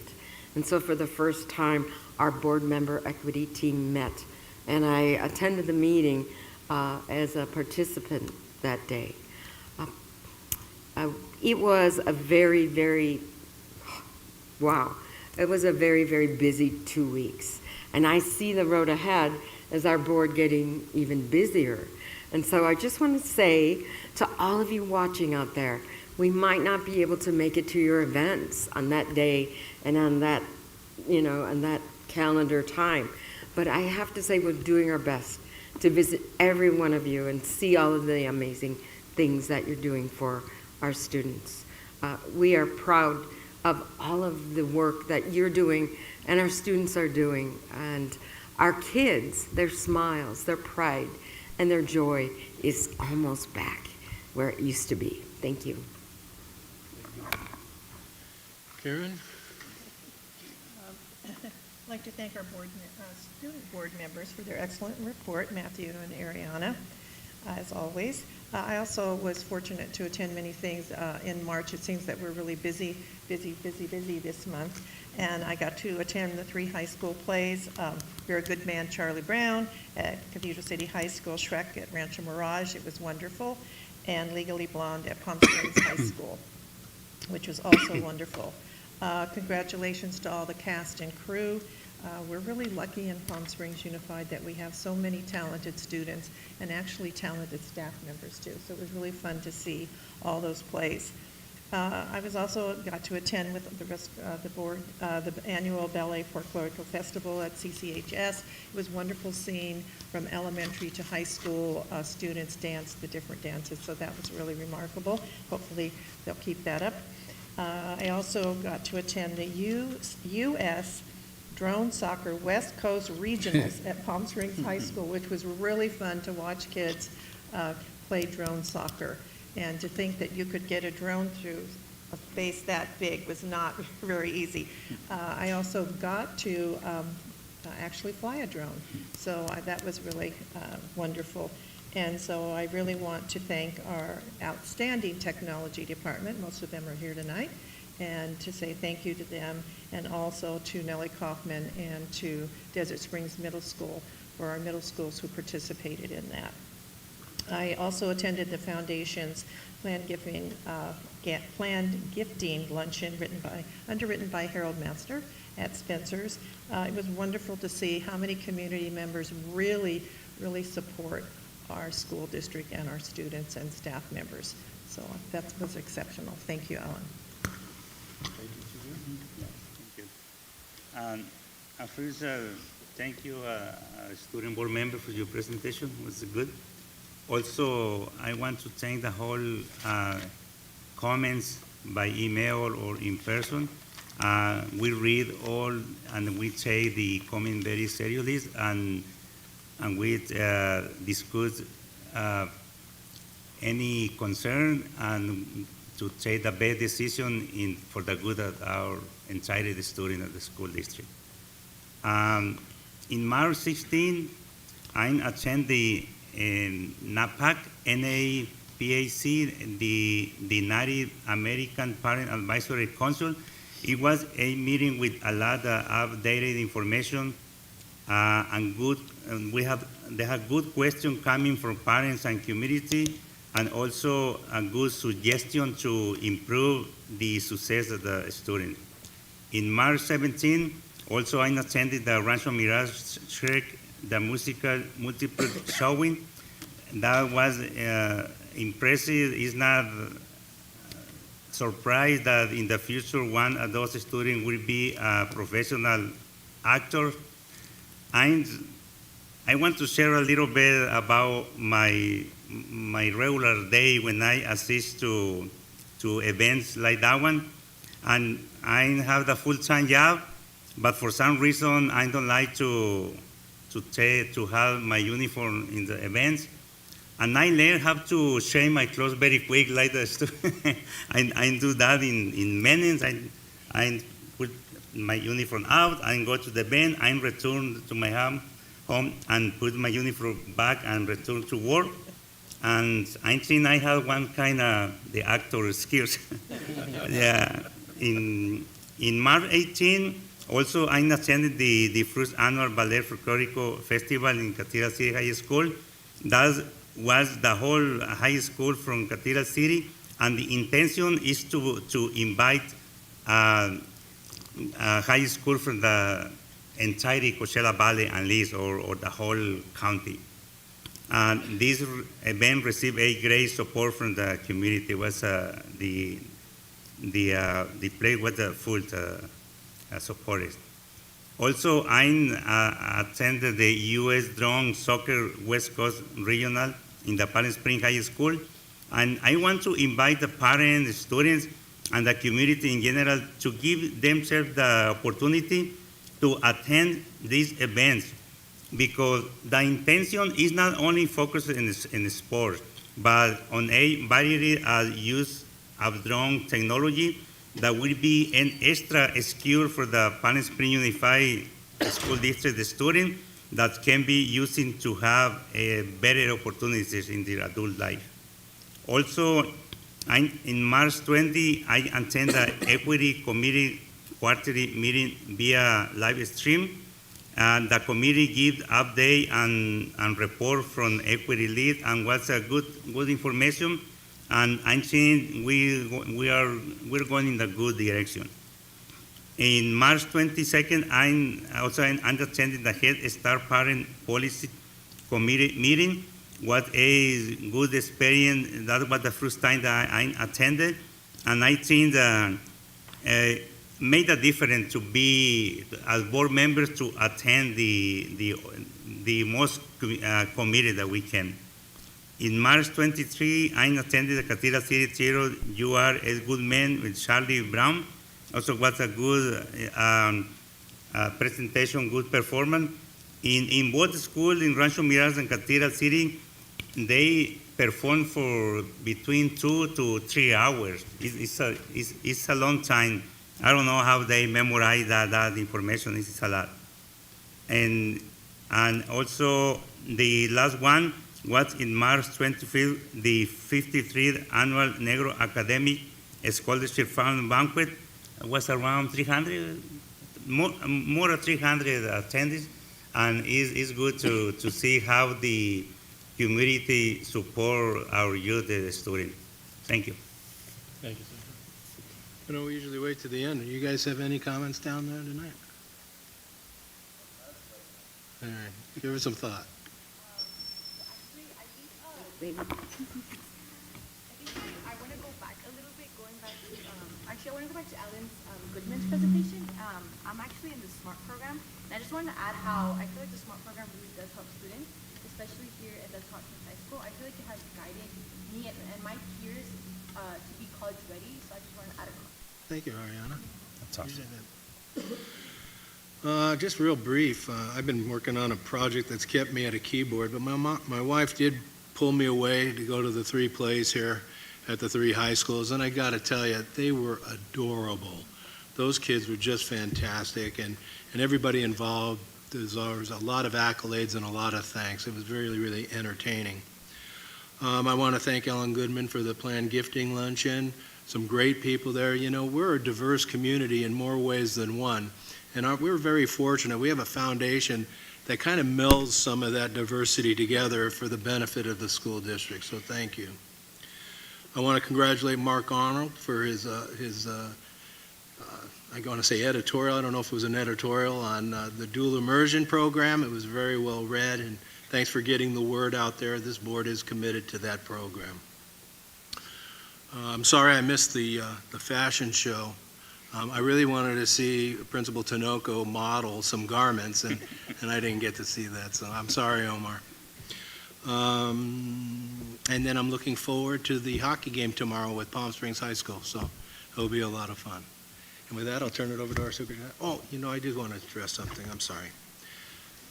And all you guys, there's no absolute right all the time, and it seems to me if I'm hearing things correctly and I'm interpreting correctly, we have a little discrepancy between what our APAC is advising and what our students are advising. And I got to agree with Member Irvin. Those letters from our students were very eloquent, very well written, and very well meaning. We have an APAC committee, like we have an LPAC committee for Latino parents, to advise us. That's what we want them to do. We want to advise them to advise us on important items. And we got to take their advice seriously. At least I think I should. Otherwise, why have the committee? And so we listened to them. And they suggested that we have a female black chaperone attend the historical black college and university tour. And to me, it made sense because I think Member Irvin said, people need role models that look like themselves. Now, I don't know the statistics off the top of my head, but I do know that black youth, their graduation levels are generally not very high. But if they have one black teacher, it increases greatly. If they have 2 black teachers, it even goes up exponentially. So to have role models like that, to me, seems to make a lot of sense. So I just want to leave it there. And I'll turn that over to our superintendent. Okay, well, thank you, President Girardi. Just making sure my microphone's on, Will. Thank you. I don't want to repeat many of the things that have been said, but I do want to just add a little bit to the comments about the 5th chaperone at the HBCU. As you could hear from our board or see in the presentation from the foundation or from our student board members, this is an incredible district, and it is so full of amazing things. In fact, our board members say they struggle to get to all of them. I struggle to get to all of them. There are so many wonderful things happening in this district, and one of those things is our HBCU tour. That's something that our board is very proud of. The collaboration, the historical collaboration with APAC around that HBCU tour, something that we're all very, very proud of. This is a very progressive, innovative, positive, and forward-thinking district. And sometimes when you're a district like that, sometimes you step on your own toes as you're trying to get to the place that you want to go. I want to take a little bit of pressure off of the board and certainly take some pressure off of our African American Parent Advisory Council, as President Girardi said, who we've asked them to advise us. And we invite every parent to participate in that advisory committee and to share your input with us. But I want to take a little bit of the pressure off of them after hearing those amazing letters, and again, the public speakers tonight, both the student and the parent. I appreciate you being here so much. And I want to be very clear. APAC didn't decide to have a fifth chaperone. The Palm Springs Unified School Board didn't decide to have a fifth chaperone. I did. And so if you're concerned with that decision, I really want you to direct that concern towards me. But I also want to reassure you that that decision was not made with any ill intent. Anyone who knows me over the last 33 years that I've dedicated to this district, I am an additive person. If one is good, two is better. That's been my motto this whole 33 years. People tease me that I start with yes. So if you're going to ask me a question, the answer most likely is going to be yes. I thought long and hard about whether or not to add a fifth chaperone. And I heard arguments on both sides. And I agree with President Girardi. I don't think there was a right decision in this situation. One wasn't a right decision, the other wasn't the wrong decision. They're just different. But I assure you, that decision was not made to take anything away from our incredible students or our incredible employees who have dedicated their lives to enriching your children's lives and our students' lives. There are no bad guys in this story. There's just a lot of really good people trying to do what they think is best. So I'm asking for a little grace. The decision was mine. And again, the fifth chaperone who's attending, she works for our district. She's a teacher here, and she's going to have a wonderful connection with the students on this trip, just like the other four chaperones, one of whom is not even an employee of the district, but a community member.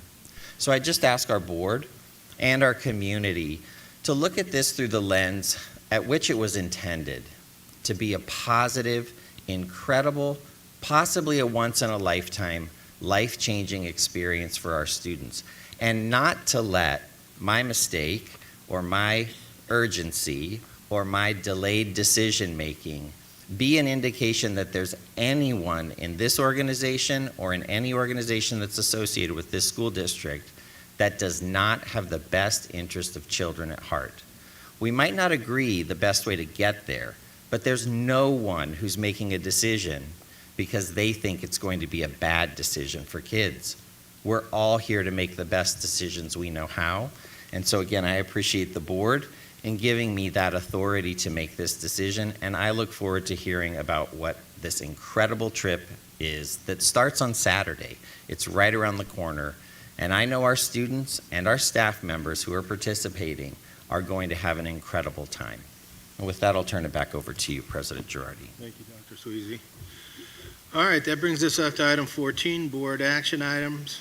14A, approval of certificated and classified employee transactions, OE 4.4. Dr. Sinué, you want to introduce our appointments?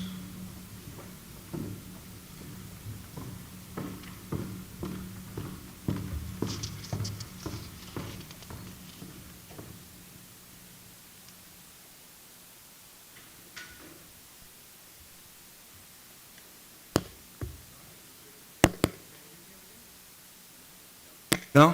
There we go. Mr. Simmons, come on up.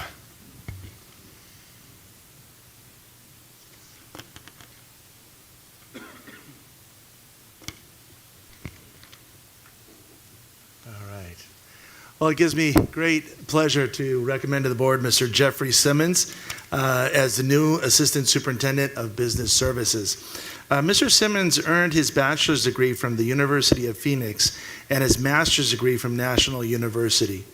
His professional background started on the certificated side of education, which includes experience as a high school math teacher, as well as an assistant principal and principal at both the middle school and high school levels. In 2015, Mr. Simmons was appointed as the interim chief business officer for New View Union School District, while at the same time also serving as a principal of New View Bridge High School. This stage of Mr. Simmons' career is an excellent example of his flexibility and diverse talents. After 3 months in this dual role, in July of 2015, Mr. Simmons was appointed full-time as the New View Assistant Superintendent of Business Services, which is his current role. Not only is Mr. Simmons a highly respected Assistant Superintendent of Business Services, he has served as the AXA Region 19 Vice President of Committees and Councils, and he is also one of the few Assistant Superintendents in our county to have earned a CASBO CBO official certification. Mr. John Huber, the Superintendent of New View, strongly supports Mr. Simmons' leadership, stating his experiences as a teacher, principal, and now assistant superintendent have made Mr. Simmons one of the best leaders I have worked with because he truly understands the instructional and budgetary needs of the district. So, although he has big shoes to fill in Dr. Murray's place, whose leadership will be missed, I might say, we are confident Mr. Simmons will be an excellent addition to our executive cabinet and our district team. Congratulations, Mr. Simmons. Anything you'd like to share with the superintendent and the board? Anybody you'd like to recognize today? Thank you so much. I would actually like to recognize my wife of 32 years, Lamanda Simmons. Our daughter, she's 26. She couldn't make it this evening, but her name is Chandler Simmons. I would actually like to thank the board, Dr. Sweezy and the cabinet team, and really all the staff of Palm Springs School District for the amazing job that you are doing with to support students and families in this district. It's really what attracted me here to this district after being in my district for 18 years. So it's really an honor to be here and hopefully be a part of this team. They're going to take a vote here in just a second, so I don't know yet. So, but hopefully. And then, you know, I just really appreciated the process that we've gone through. I mean, just in the one meeting I've been here, I'm in awe at all of the different things that you're doing for kids. So thank you so much, and I look forward to meeting and working with all of you. Thanks.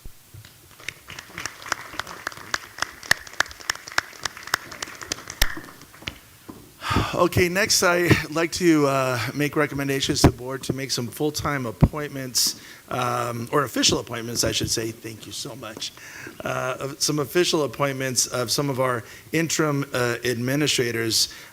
So first I'd like to ask Ms. Jody Curtis, come on up.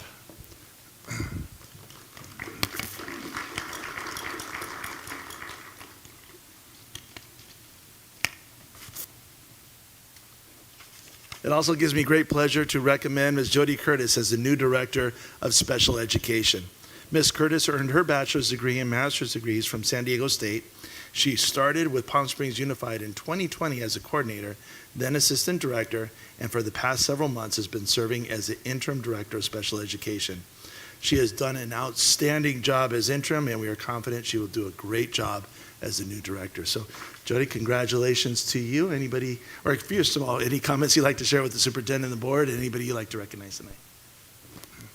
I would just like to thank you for this opportunity. We have a great team in the special ed department, so working with our staff across school sites, parents and families, and the community, we look forward to continuing the work. Thank you very much. This is very much appreciated.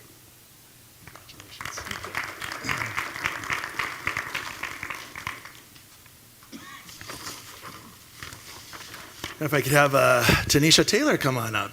Tanisha, there you are.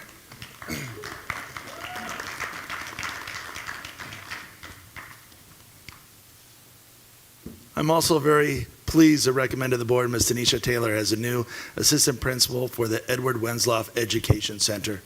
Ms. Taylor has earned her bachelor's degree from Cal State San Bernardino and her master's degree from Pepperdine. She joined our district in 2016 as an intervention coordinator and has served in several administrative roles, including interim assistant principal at Two Bunch Palms, as well as the Edward Wensloff Education Center. And we are confident she's going to do an excellent job as she continues in this role. So congratulations, Ms. Taylor. Any comments you'd like to share with the board and superintendent? Anybody you'd like to recognize? Thank you so much for the opportunity. I'm pleased to be here tonight. DHS is one of my favorite communities, and I am very grateful to serve at Winslow. Thank you. Congratulations. Next, I'd like to ask up Christy Talagani.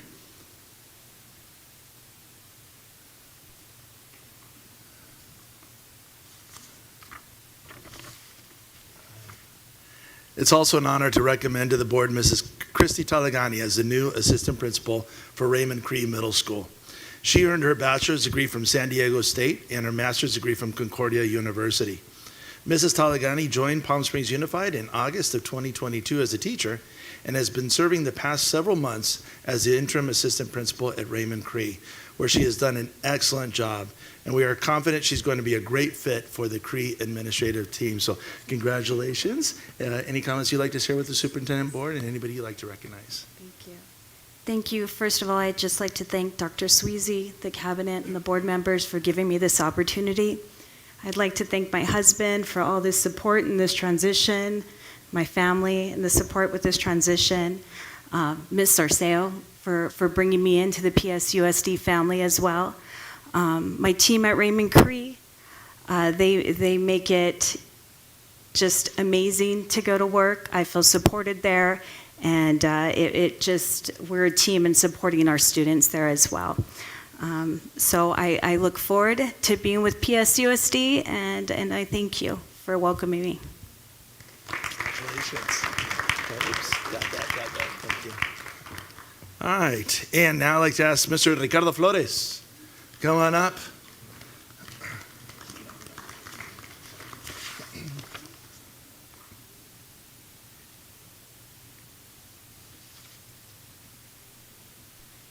I think we also need to commend Mr. Flores for sitting quietly so long. That's been, anybody knows Ricardo, that's hard for him to do. I'm also very pleased to recommend Mr. Ricardo Flores as a new assistant principal for Della Lindley Elementary School. Mr. Flores earned his bachelor's and master's degree from Cal State San Bernardino. He joined our district in 2004 as a teacher and has done an outstanding job these past several months as the interim assistant principal for Della Lindley. We have no doubt he will continue to do an outstanding job at the school and for our students. So congratulations, Mr. Flores. Any comments you'd like to share, and anybody you'd like to recognize tonight? Yes, well, I just want to first, Dr. Sweezy, thank you, Cabinet Board, for this opportunity. I'm more than excited. I'm ecstatic. This is amazing. Thank you. And I really would like to thank my wife for supporting me, putting up with me, so many things. I want to thank Mandy Gonzalez for taking a chance with me. I will always appreciate you for that, and I will always appreciate my staff at Della Lindley, every last one of you. Thank you. I'm forever thankful. Congratulations, Ricardo.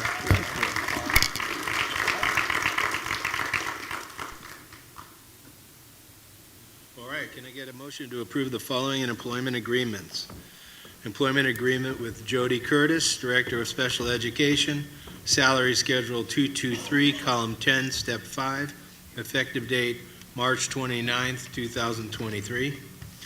An employment agreement with Ricardo Flores, Assistant Principal at Della S. Lindley Elementary School, salary schedule 202, column 2, step 21, effective date March 29, 2023.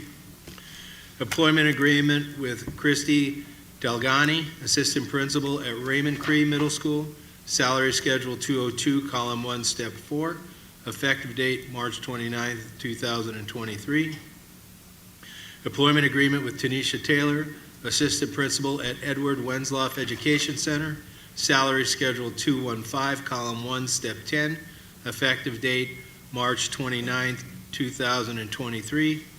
And an employment agreement with Jeffrey Simmons, Assistant Superintendent of Business Services, salary schedule 207, step 3, effective date June 1st, 2023. Motion? I move the motion for approval. Okay, we have a motion. How about a second? I second. Motion and a second. All in favor? Aye. Motion passes. Congratulations, everybody. Some of you have to get to work tomorrow. No, seriously, congratulations. All right, 14B, approval of the 2022, 2023, and the 2023, 2024 transportation services plans per Education Code Section 39800.1, OE 9.1, and I think Dr. Murray is going to kick this off.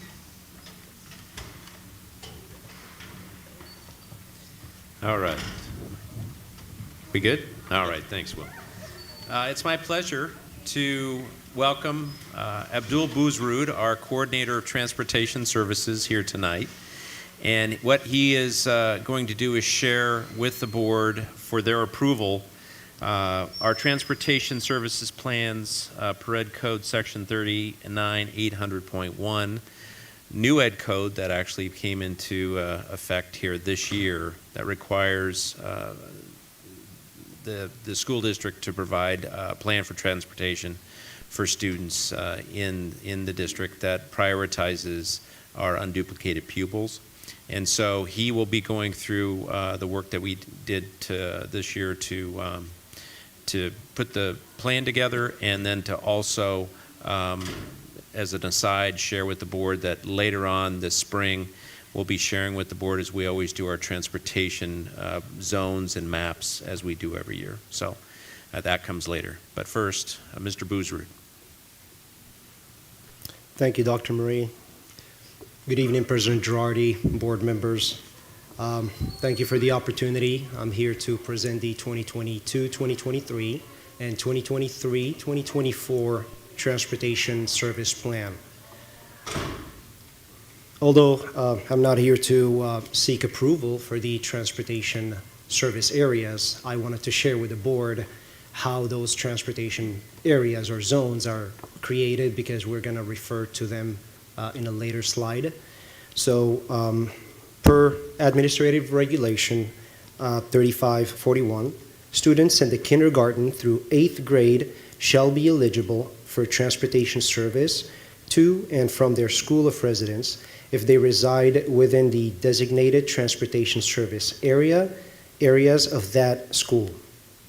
So when creating those transportation service areas, we first determine our unduplicated students with the help of our ETIS department, and then we project that information on a map so we can have them in the maps using our web developer. The second step, after receiving input from school staff, parents, students, and our partner and transportation coordinator for student, then we consider those as a potential service areas that later will be provided to the board every year by June 30th for approval. After the approval, then ultimately the number of actual routes is always a function of the available drivers and vehicles.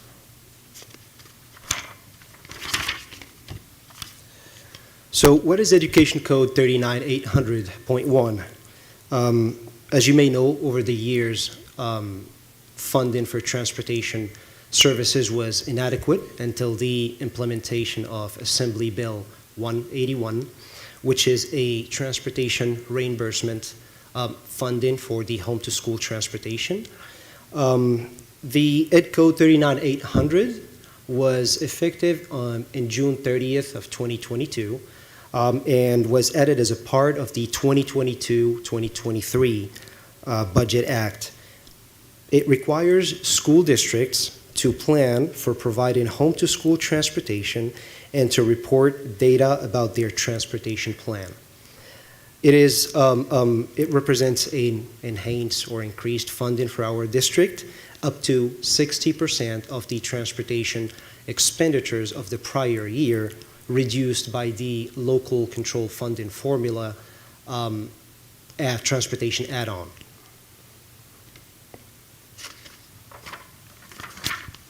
Transportation Services has been working with our educational partners to satisfy the requirements of the Education Code. First, First requirement, districts must develop a plan describing how they will provide transportation services to their students, prioritizing low income and those in TK through 6th. And we have shared with the board those transportation plans, and it is important to note that this year only we'll be presenting the transportation plan for this current year and for the next school year as well. Starting next year, we'll be presenting the transportation plan for the following school year only. Second, it requires the governing board to adopt the plan on or before April 1st and have it updated by April 1st each year thereafter. Third, it prohibits districts from charging transportation fees for unduplicated students. And we are 100% compliant on that one, as we do not charge any fees for transportation at PSUSD. Fourth, the plan must be developed in consultation with parents, classified, certificated, and administrative staff, and regional or local transit authorities, including the air pollution control districts. Lastly, the district may partner with municipally owned transit systems to provide service to middle and high school students.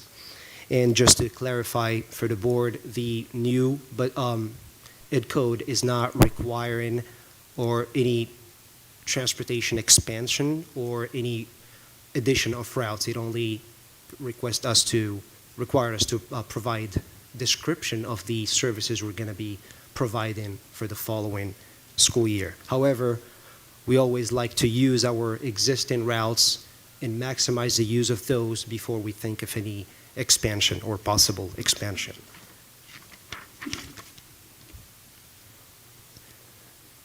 Pursuant to the Education Code, our plan was developed in consultation with the following groups: certificated and classified forums, parents, principals.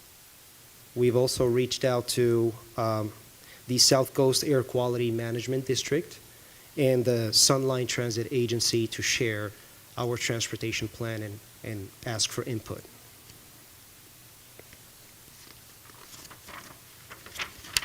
During consultation, this is the question that was given to the groups that I have previously mentioned to reflect on.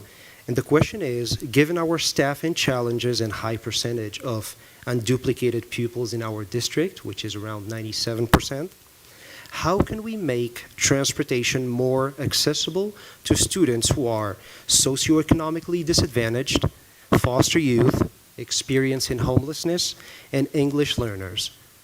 The feedback was given and taken in consideration when creating the transportation plan, or both transportation plans, should I say.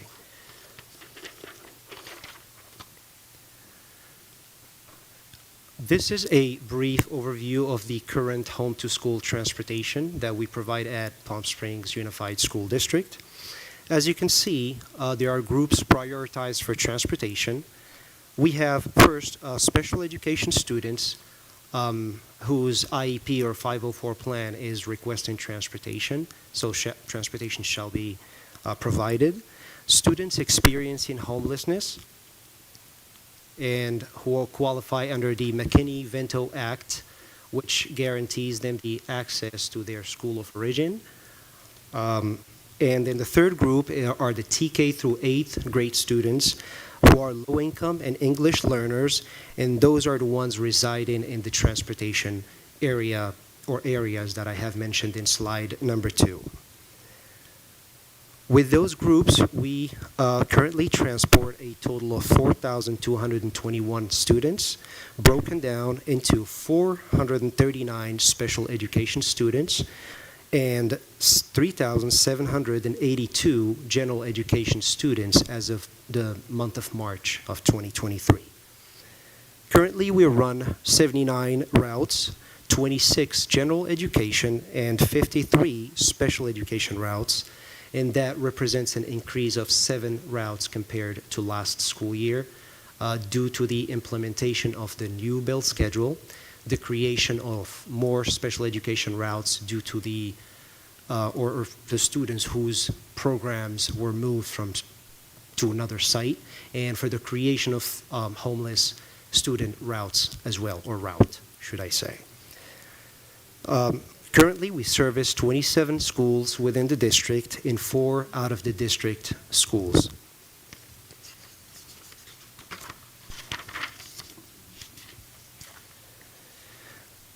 This table was included for our board members to give an idea or an estimation of the allowance which will be getting from the state.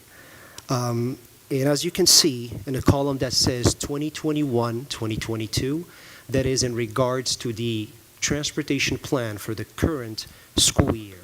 So we take in consideration the eligible transportation expenditures from the prior fiscal year.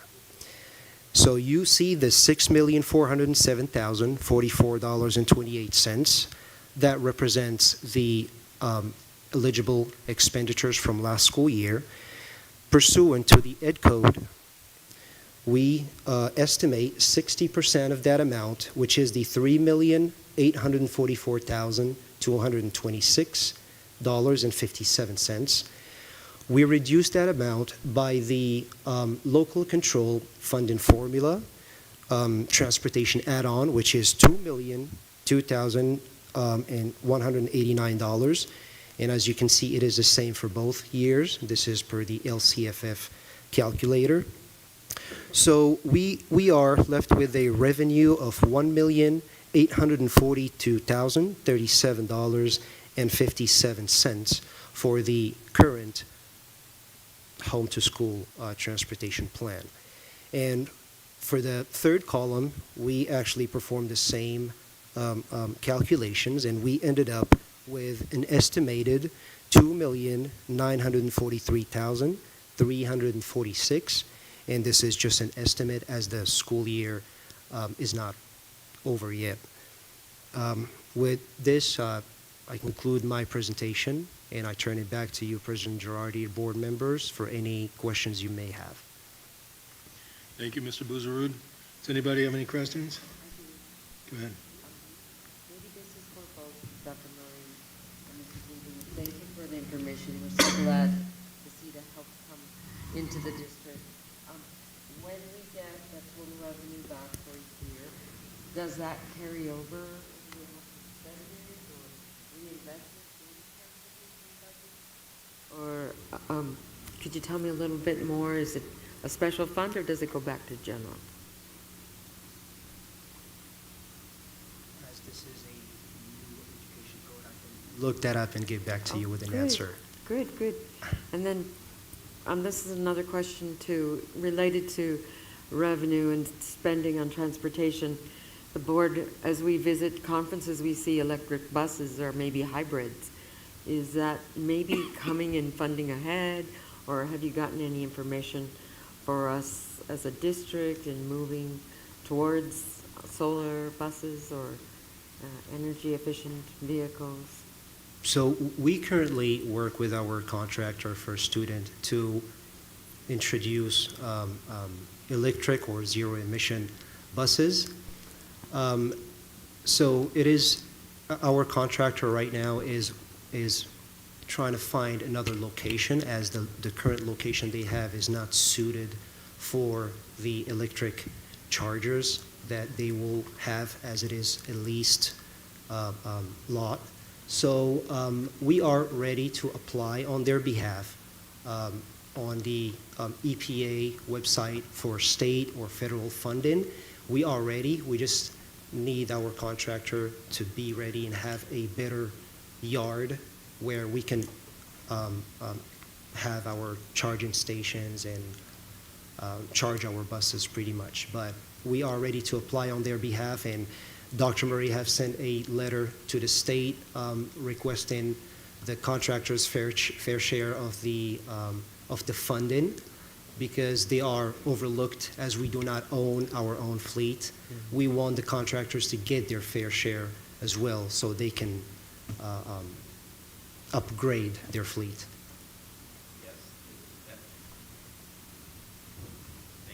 Will? Yes, it's, Mr. Boozerud's absolutely correct. Right now, the legislation's written to benefit only school districts. Fairly short-sighted legislation, only because there are many school districts in California that don't have their own bus company, like we don't. So we have written a letter in favor of First Student and all the other providers of school transportation to extend or broaden the legislation to include contractors of school bus drivers as well, or school bus companies rather. So that is something we're hoping will happen, and that will of course bring in more fuel efficient, more energy efficient, less greenhouse gas emissions vehicles to transport our students. I just have one last comment. I pass our transportation coming down my road and across the freeway going east towards my work. And I am so proud of all of the vehicles and how I see our bus drivers. I wave at them and they wave back at me. And they don't know who I am. But I see that our fleets are well kept, maintained. We have great safety records that we know of. And we as a board, and I speak for myself too, that every single day and every single minute is precious. We thank you for all of that, because it does take a valley, not just a village. This is a valley of many organizations to bring that to life. So thank you. Yeah, Matthew would I like. do have a question. Thank you for all the information on your presentation. The difference between the total transportation expenditures of 66,400,082, is that due to increased routes? I mean, increase that we're getting charged from First School. What exactly does it entail in the increase? Well, there was an increase in our contract last school year. It was an 8% increase. Plus, we had added some routes, as I explained, about regarding the implementation of the new bell schedule, as we had to pair routes a certain way last year, as we had some elementary schools or bell time was different, so we were able to pair those schools together, thing that was not possible this year because all elementary schools were starting at the same time, and we have way more elementary school routes than middle or high school routes, so we ended up adding more routes, general ed, special education, and recently we have been working with our student support services to help our homeless students or who qualify under McKinney-Vento to create routes for them. We just we brought a brand new vehicle that was, I would say, 4 weeks ago, and we have started a route, and we are accommodating as many students as we can. Matt? Go ahead. I'd just like to say that I think the transportation system here at the district is actually pretty cool. I'm not gonna lie. I my zero period, ASB is my zero period, and to be honest with you, I think our transportation system is a little too good. And sometimes the bus will beat me, and I'm stuck behind the bus and get to school. So, but no, it's really cool, and I just want to make that comment that I feel like we're doing great with that, and it's just awesome to see, especially the special ed students being able to get there on time and everything's super organized and well constructed. Thank you, Matthew. Quick comment, Abdul. I noticed in the presentation we serve 4 schools outside of our district. Which schools are those? How does that work? So we have students who are residing within our boundaries who need to go to other schools, let's say Amelia Earhart for the Deaf and Hard of Hearing program. So we transport those students because they reside within our boundaries. So we transport to 4 out of the district schools, 2 of them in Indio. One is in Colton. We actually take all the way to Colton, and we had a Murrieta route, which we just stopped because of the situation, the student situation changed. Okay, thank you, I appreciate that. And this question is more about the service. Because, the school district is in incorporated cities and also in county boundaries. Exist places, probably I can mention Thousand Palms, for example, that don't have the same access like pavement to that. The bus is not allowed to pick up children in those areas with the access, because I see areas in Thousand Palms that is all there, that, and some parents, I don't know if that is true. They say that these children had to walk 3 miles to be in the bus stop to come to get warmer or Nelly Cosman. That happened, or is not? It don't have access like with complete road. The bus don't have to go there, or. So if you mean for general education, we go based on the service areas that are approved. So if maybe we're talking about a student who is not residing within the transportation area, maybe the bus stop could be far from them, and they need to walk to that bus stop, and I understand that. But for special education, no matter where the students are, we need to get the bus to them to bring them to school.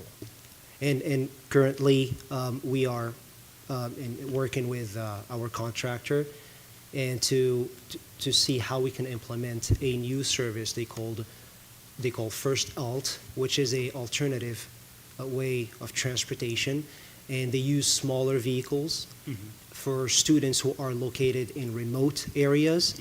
And we're still exploring that possibility, see if we can implement it here at the district. It would give us a lot more flexibility. Yeah, with that First Alt that Mr. Boozer was referring to, the beauty of that is that the drivers don't require a specialized license. Anyone with a Class C license, a regular driver's license, can be used to drive those vehicles. So that's something that we just met with First Student representatives, a couple weeks ago, to talk about that. So that would hopefully expand some of those areas for those more remote areas. And just to add, those drivers, they go through the same training. They are subject to drug screening, background check, all that the other drivers go through. Besides, the only thing they don't have is the Class B driver's license. That's it. Okay, thank you very much, Mr. Boozer. Appreciate it. Great job. All right, can we get a motion to approve item 14B, please? We have a motion. How about a second? Second. Motion and a second. All in favor? Aye. That motion passes. Thank you. 14C, adoption of elementary social studies instructional materials, grades TK to 5, OE 10. Dr. Kovats. Yes, so I am so pleased to introduce Mrs. Jessica Whiteman, our Director of Elementary Curriculum and Instruction, and she's going to review the process of the pilot and the evaluation of the materials that bring us here today to request approval for adoption. And it's been a long time coming, many years, for a new social studies program. So, Mrs. Whiteman? Thank you, Dr. Kovach. Thank you, Board and Cabinet, for the opportunity to present tonight. As Dr. Kovach said, it's been a long time coming for elementary to have a new social studies adoption. And before I get started, I'd like to introduce Mr. Russell Eves as well, who also supported this process alongside myself and our pilot teachers. So first, I'd like to address our pilot committee and the timeline. As you can see, we had a team of approximately 31 teachers serve on our pilot committee. They represented every single school site in our district, and also our programs including special education, dual immersion, and our virtual learning program. I want to take a moment to thank all of those teachers as well for the time that they committed to this process, the collaboration, the great discussions that we had as well. I appreciate each of them. Next, our pilot timeline and the support. So we selected off the adoption list Studies Weekly and McGraw-Hill's Impact to be our two curriculum options for the team to pilot. For both of these options, they had a full day PD for Studies Weekly and for Impact. Then the teachers spent, you can see the timelines, piloting and utilizing the curriculum in the classroom with their students. Then for each of them, we held a debrief meeting to talk about their experiences, what they utilized, and as you can see, I'll continue next with that review process. So they were provided with a rubric that we obtained from the California County Superintendent's Educational Services Association, their adoption toolkit. And when they came to the meeting, they first individually scored, ranked the curriculum that they had just piloted. Then the next step was they discussed it in their grade level teams, their rankings, their experiences, and their findings. Then the grade levels came together and created an overall summary. They highlighted the strengths, the limitations, any concerns, and questions that they wanted to be followed up on from the publishers. Then they shared out with the group so that so all of the participants in the room could get feedback from each of the grade levels.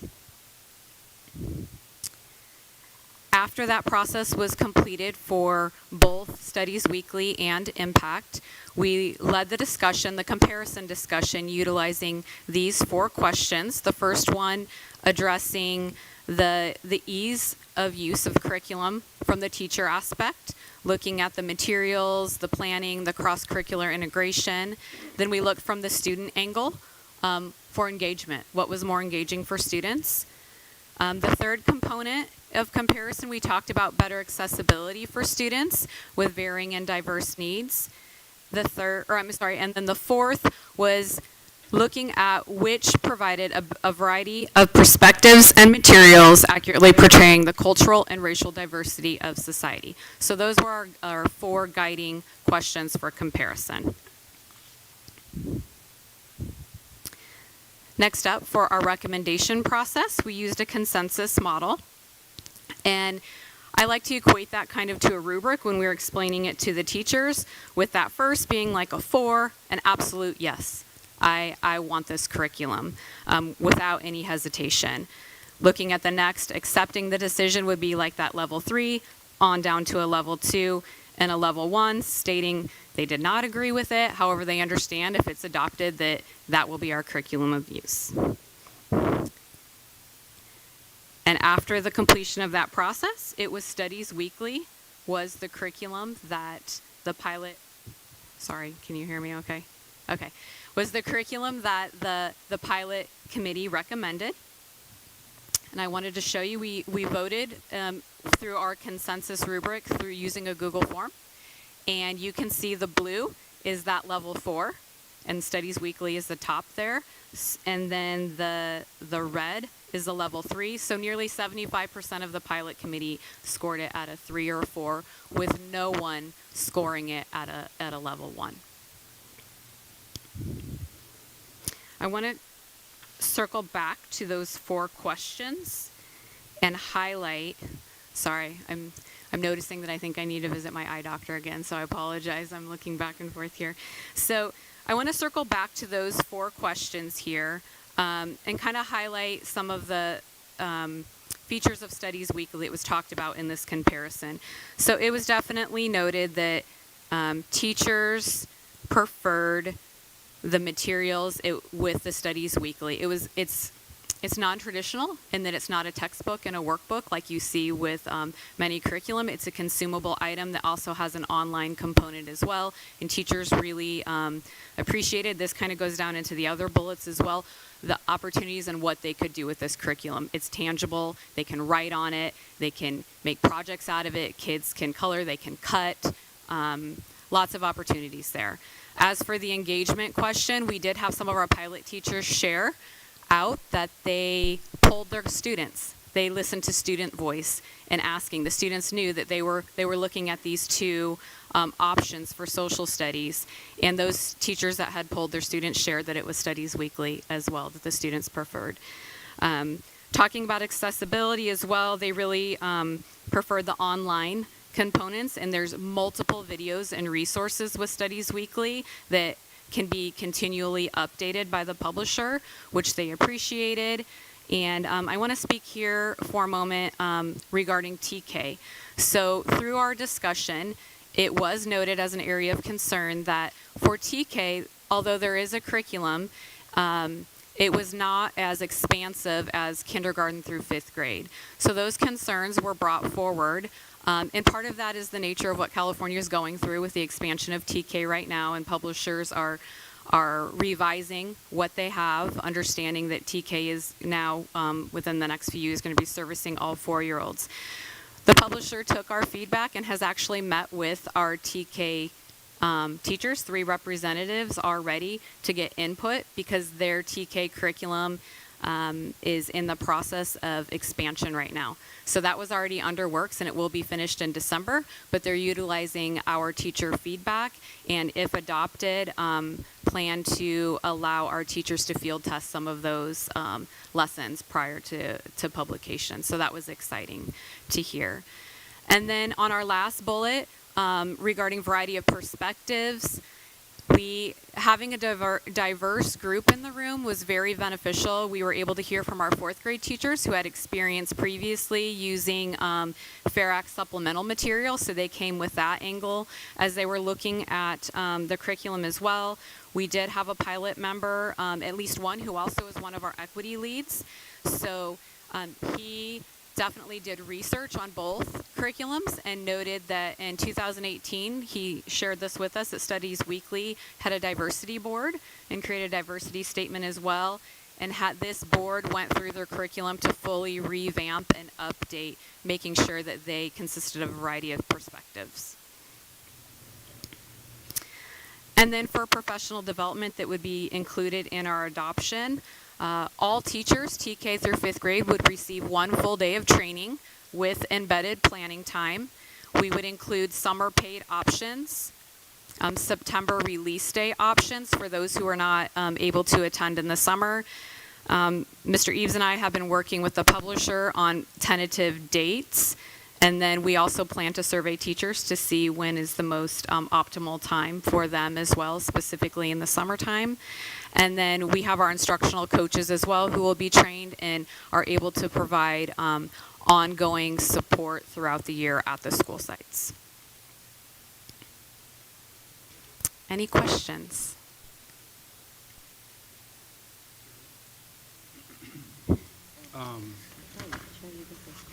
You want to go?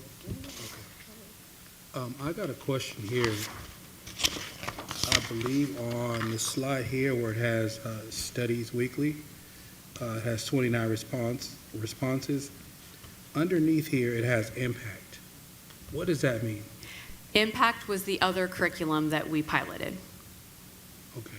So they were able to rank and rate each of them, Studies Weekly and Impact. So that's the name of the curriculum. Okay, so Study Impact, is that something that we're going to use? No. Oh, okay. I was showing you the difference there in their feedback, and that Studies Weekly by far was the pilot committee's recommendation. Okay. I have a few questions. I actually spent some of my lunch hour and last night studying some of the lesson plans to see how they would transfer maybe into learning with my students who need more time, need more processing, visuals. I had a chance to not opened the copies in paperback form, but page through 85 pages of one unit per grade level, 5th grade and 6th grade, because social studies is a love of teaching, and so glad we're back to seeing it come to life in our adoption. As maybe you could help me, there's a multitude of assessments embedded throughout the units, and if a teacher is maybe giving a 14-point quiz in Unit 22, will those grades be able to be transferred into their grade book is there compatibility in systems with that adoption to their grade book? Is that Right now, possible? teachers enter into Synergy their grades and they attach to standards. Okay, so they have to do it manually. Mhm. There's no way they can transfer a class of grades into their... Correct. Okay. And then as I looked at the vocabulary, we think about different tiers of vocabulary, and in tier 3, there was such rigorous vocabulary with no visuals. I want to say words in a 5th grade vocabulary such as, inquiry, words that don't really have concrete meaning for our kids because they're associated with a certain subject. And I just wondered, when we talk about UDL, Universal Design for Learning, will that be integrated into the professional development as teachers use this new tool? Will they be able to also be reminded of how they can differentiate instruction as they go through these units? Yes, that would be a responsibility of our coaches as well, supporting at the sites, making sure that everything is looked at through that lens. And also during the professional development, we had requested that our trainers focus. They knew that we were using Wonders for ELA, so we know that time is precious in the elementary classroom, and that you're vying for all sorts of instructional materials, right, and standards to cover. So we wanted to make sure that teachers were able to see how social studies could be integrated in supporting ELA standards and ELD standards at the same time. So we asked the trainers to have that lens of the incorporation of ELD also, and the crosswalk of Wonders. So I'm a new classroom teacher or just a teacher. When we have this adoption, will these like scholastic readers, or their social studies readers now, will they be delivered to my box, my classroom, or checked? They're not checked out, they're consumables, right? They're consumables. Yes, so they can take them home.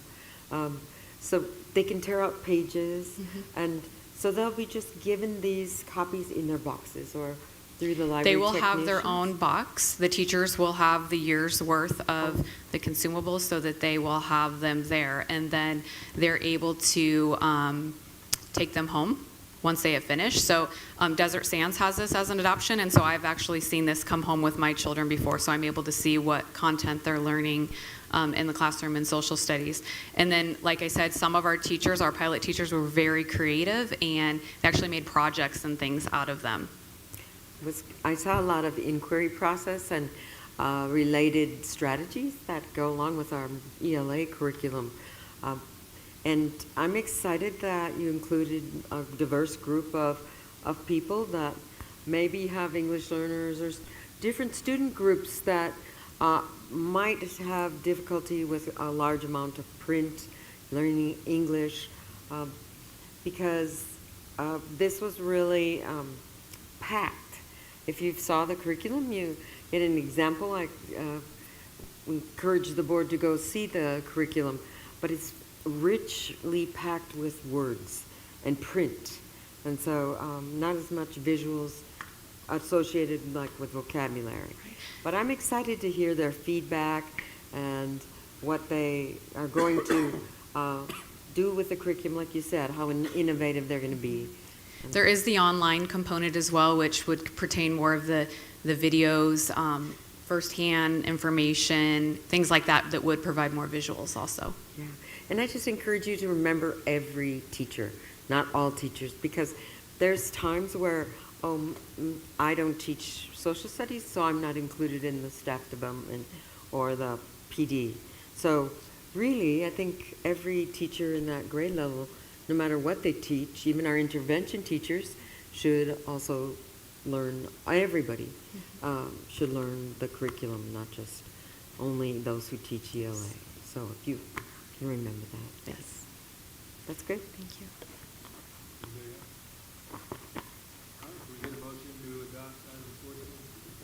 Move for approval. Motion, how about a second? Second. Second, all in favor? Aye. That motion passes, thank you. 14D, approval of high school field lighting project, OE 12.13. Can we get a motion to approve item 14D? I move. We have a motion, how about a second? Second. Motion and a second, all in favor? Aye. Aye. Aye, motion passes. By the way, thank you, Jessica. 14A, approval of compromise and release agreement number 22/23-05 between parents and district dated March 6, 2023, OE 6.1. Somebody like to make a motion to approve that? Move for approval. We have a motion, how about a second? Second. Motion and a second, all in favor? Aye. That motion passes. 14F, approval of compromise and release agreement number 22/23-06 between parents and district dated March 13th, 2023, OE 6.1. Can we get a motion, please? I move for approval. Motion, how about a second? Second. Motion and a second, all in favor? Aye. That motion passed. 14G, approval of readmission of expulsion case 2021/2022-011 to Palm Springs Unified School District, OE 11. How about a motion for 14G? Move for approval. Second? Second. Motion and a second, all in favor? Aye. Aye. That motion passes. Item 14H, approval of readmission of expulsion case 2021/2022-36 to Palm Springs Unified School District, OE 11. How about a motion for 14H? Move. We have a motion, how about a second? Second. And a second. All in favor? Aye. That motion passes, thank you. Items 14I to 14N. So could we get approval of expulsion case 2022/2023-47, 2022-2023-48, 2022/2023-49, 2022/2023-051, 2022/2023-52, and 2022/2023-54. Recommendation and findings of fact and conclusion of law, that would be OE 11. So can we get a motion to approve items 14I through 14N? I move for approval. Okay, we have a motion, how about a second? Second. And a second. All in favor? Aye. That motion passes, thanks. Item 15 is the superintendent's consent items, where we're going to vote on items 15A through 15F in one motion, unless somebody would like an item pulled for discussion. All right, can we get a motion for item 15, the superintendent's consent items? Move for approval. We have a motion, how about a second? Second. And a second. All in favor? Aye. Aye. That motion passes, thank you. Item 16 is the board consent item. Can we get a motion to approve 16A, approval of the meeting minutes from March 14th, 2023? Move for approval. We have a motion Second. and a second. All in favor? Aye. Aye.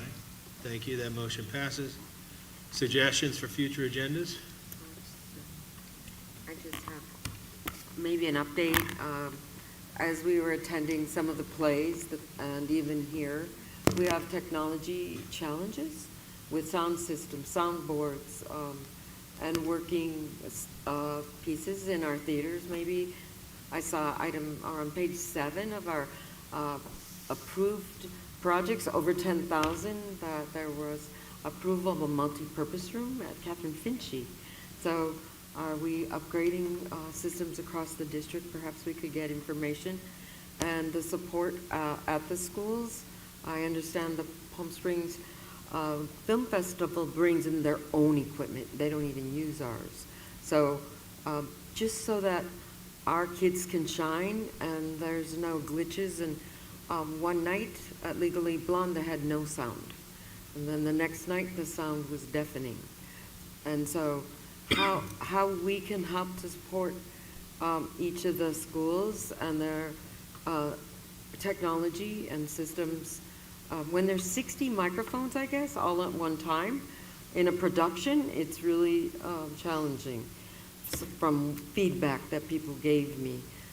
So if we could get some information and then helping the schools find, like, I don't know if they put in a work order or they put in a request for technology support, but that would really help to support our schools with their theaters and all of that.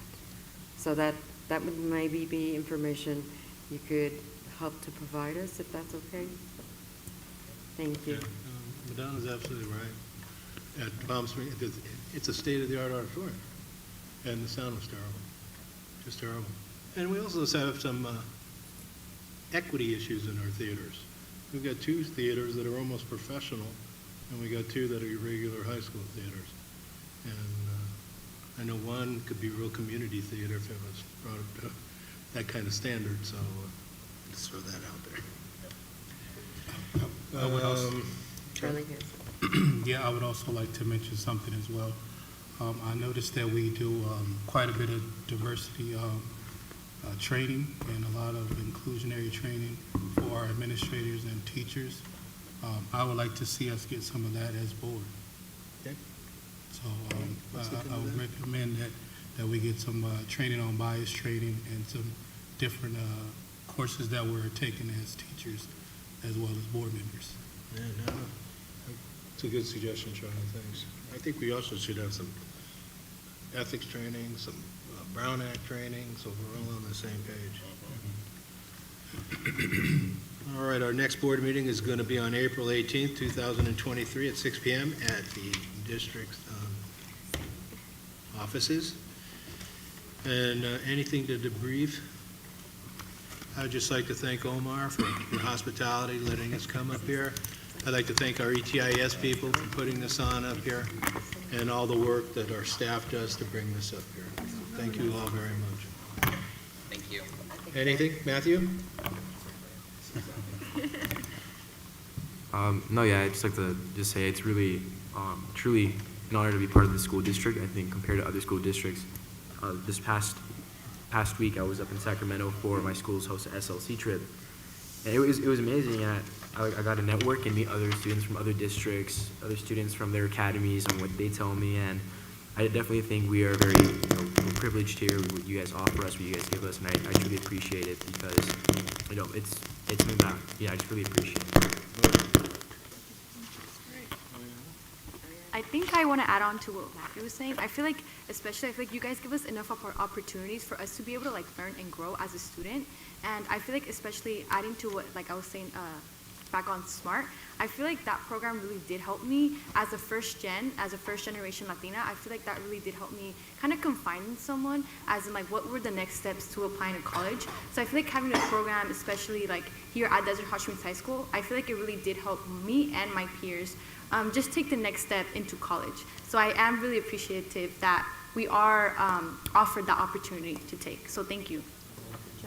Thank you. I think the whole board is very appreciative of your service to the school district and your comments. We take them very seriously. Thank you. All right, can we get a motion to adjourn?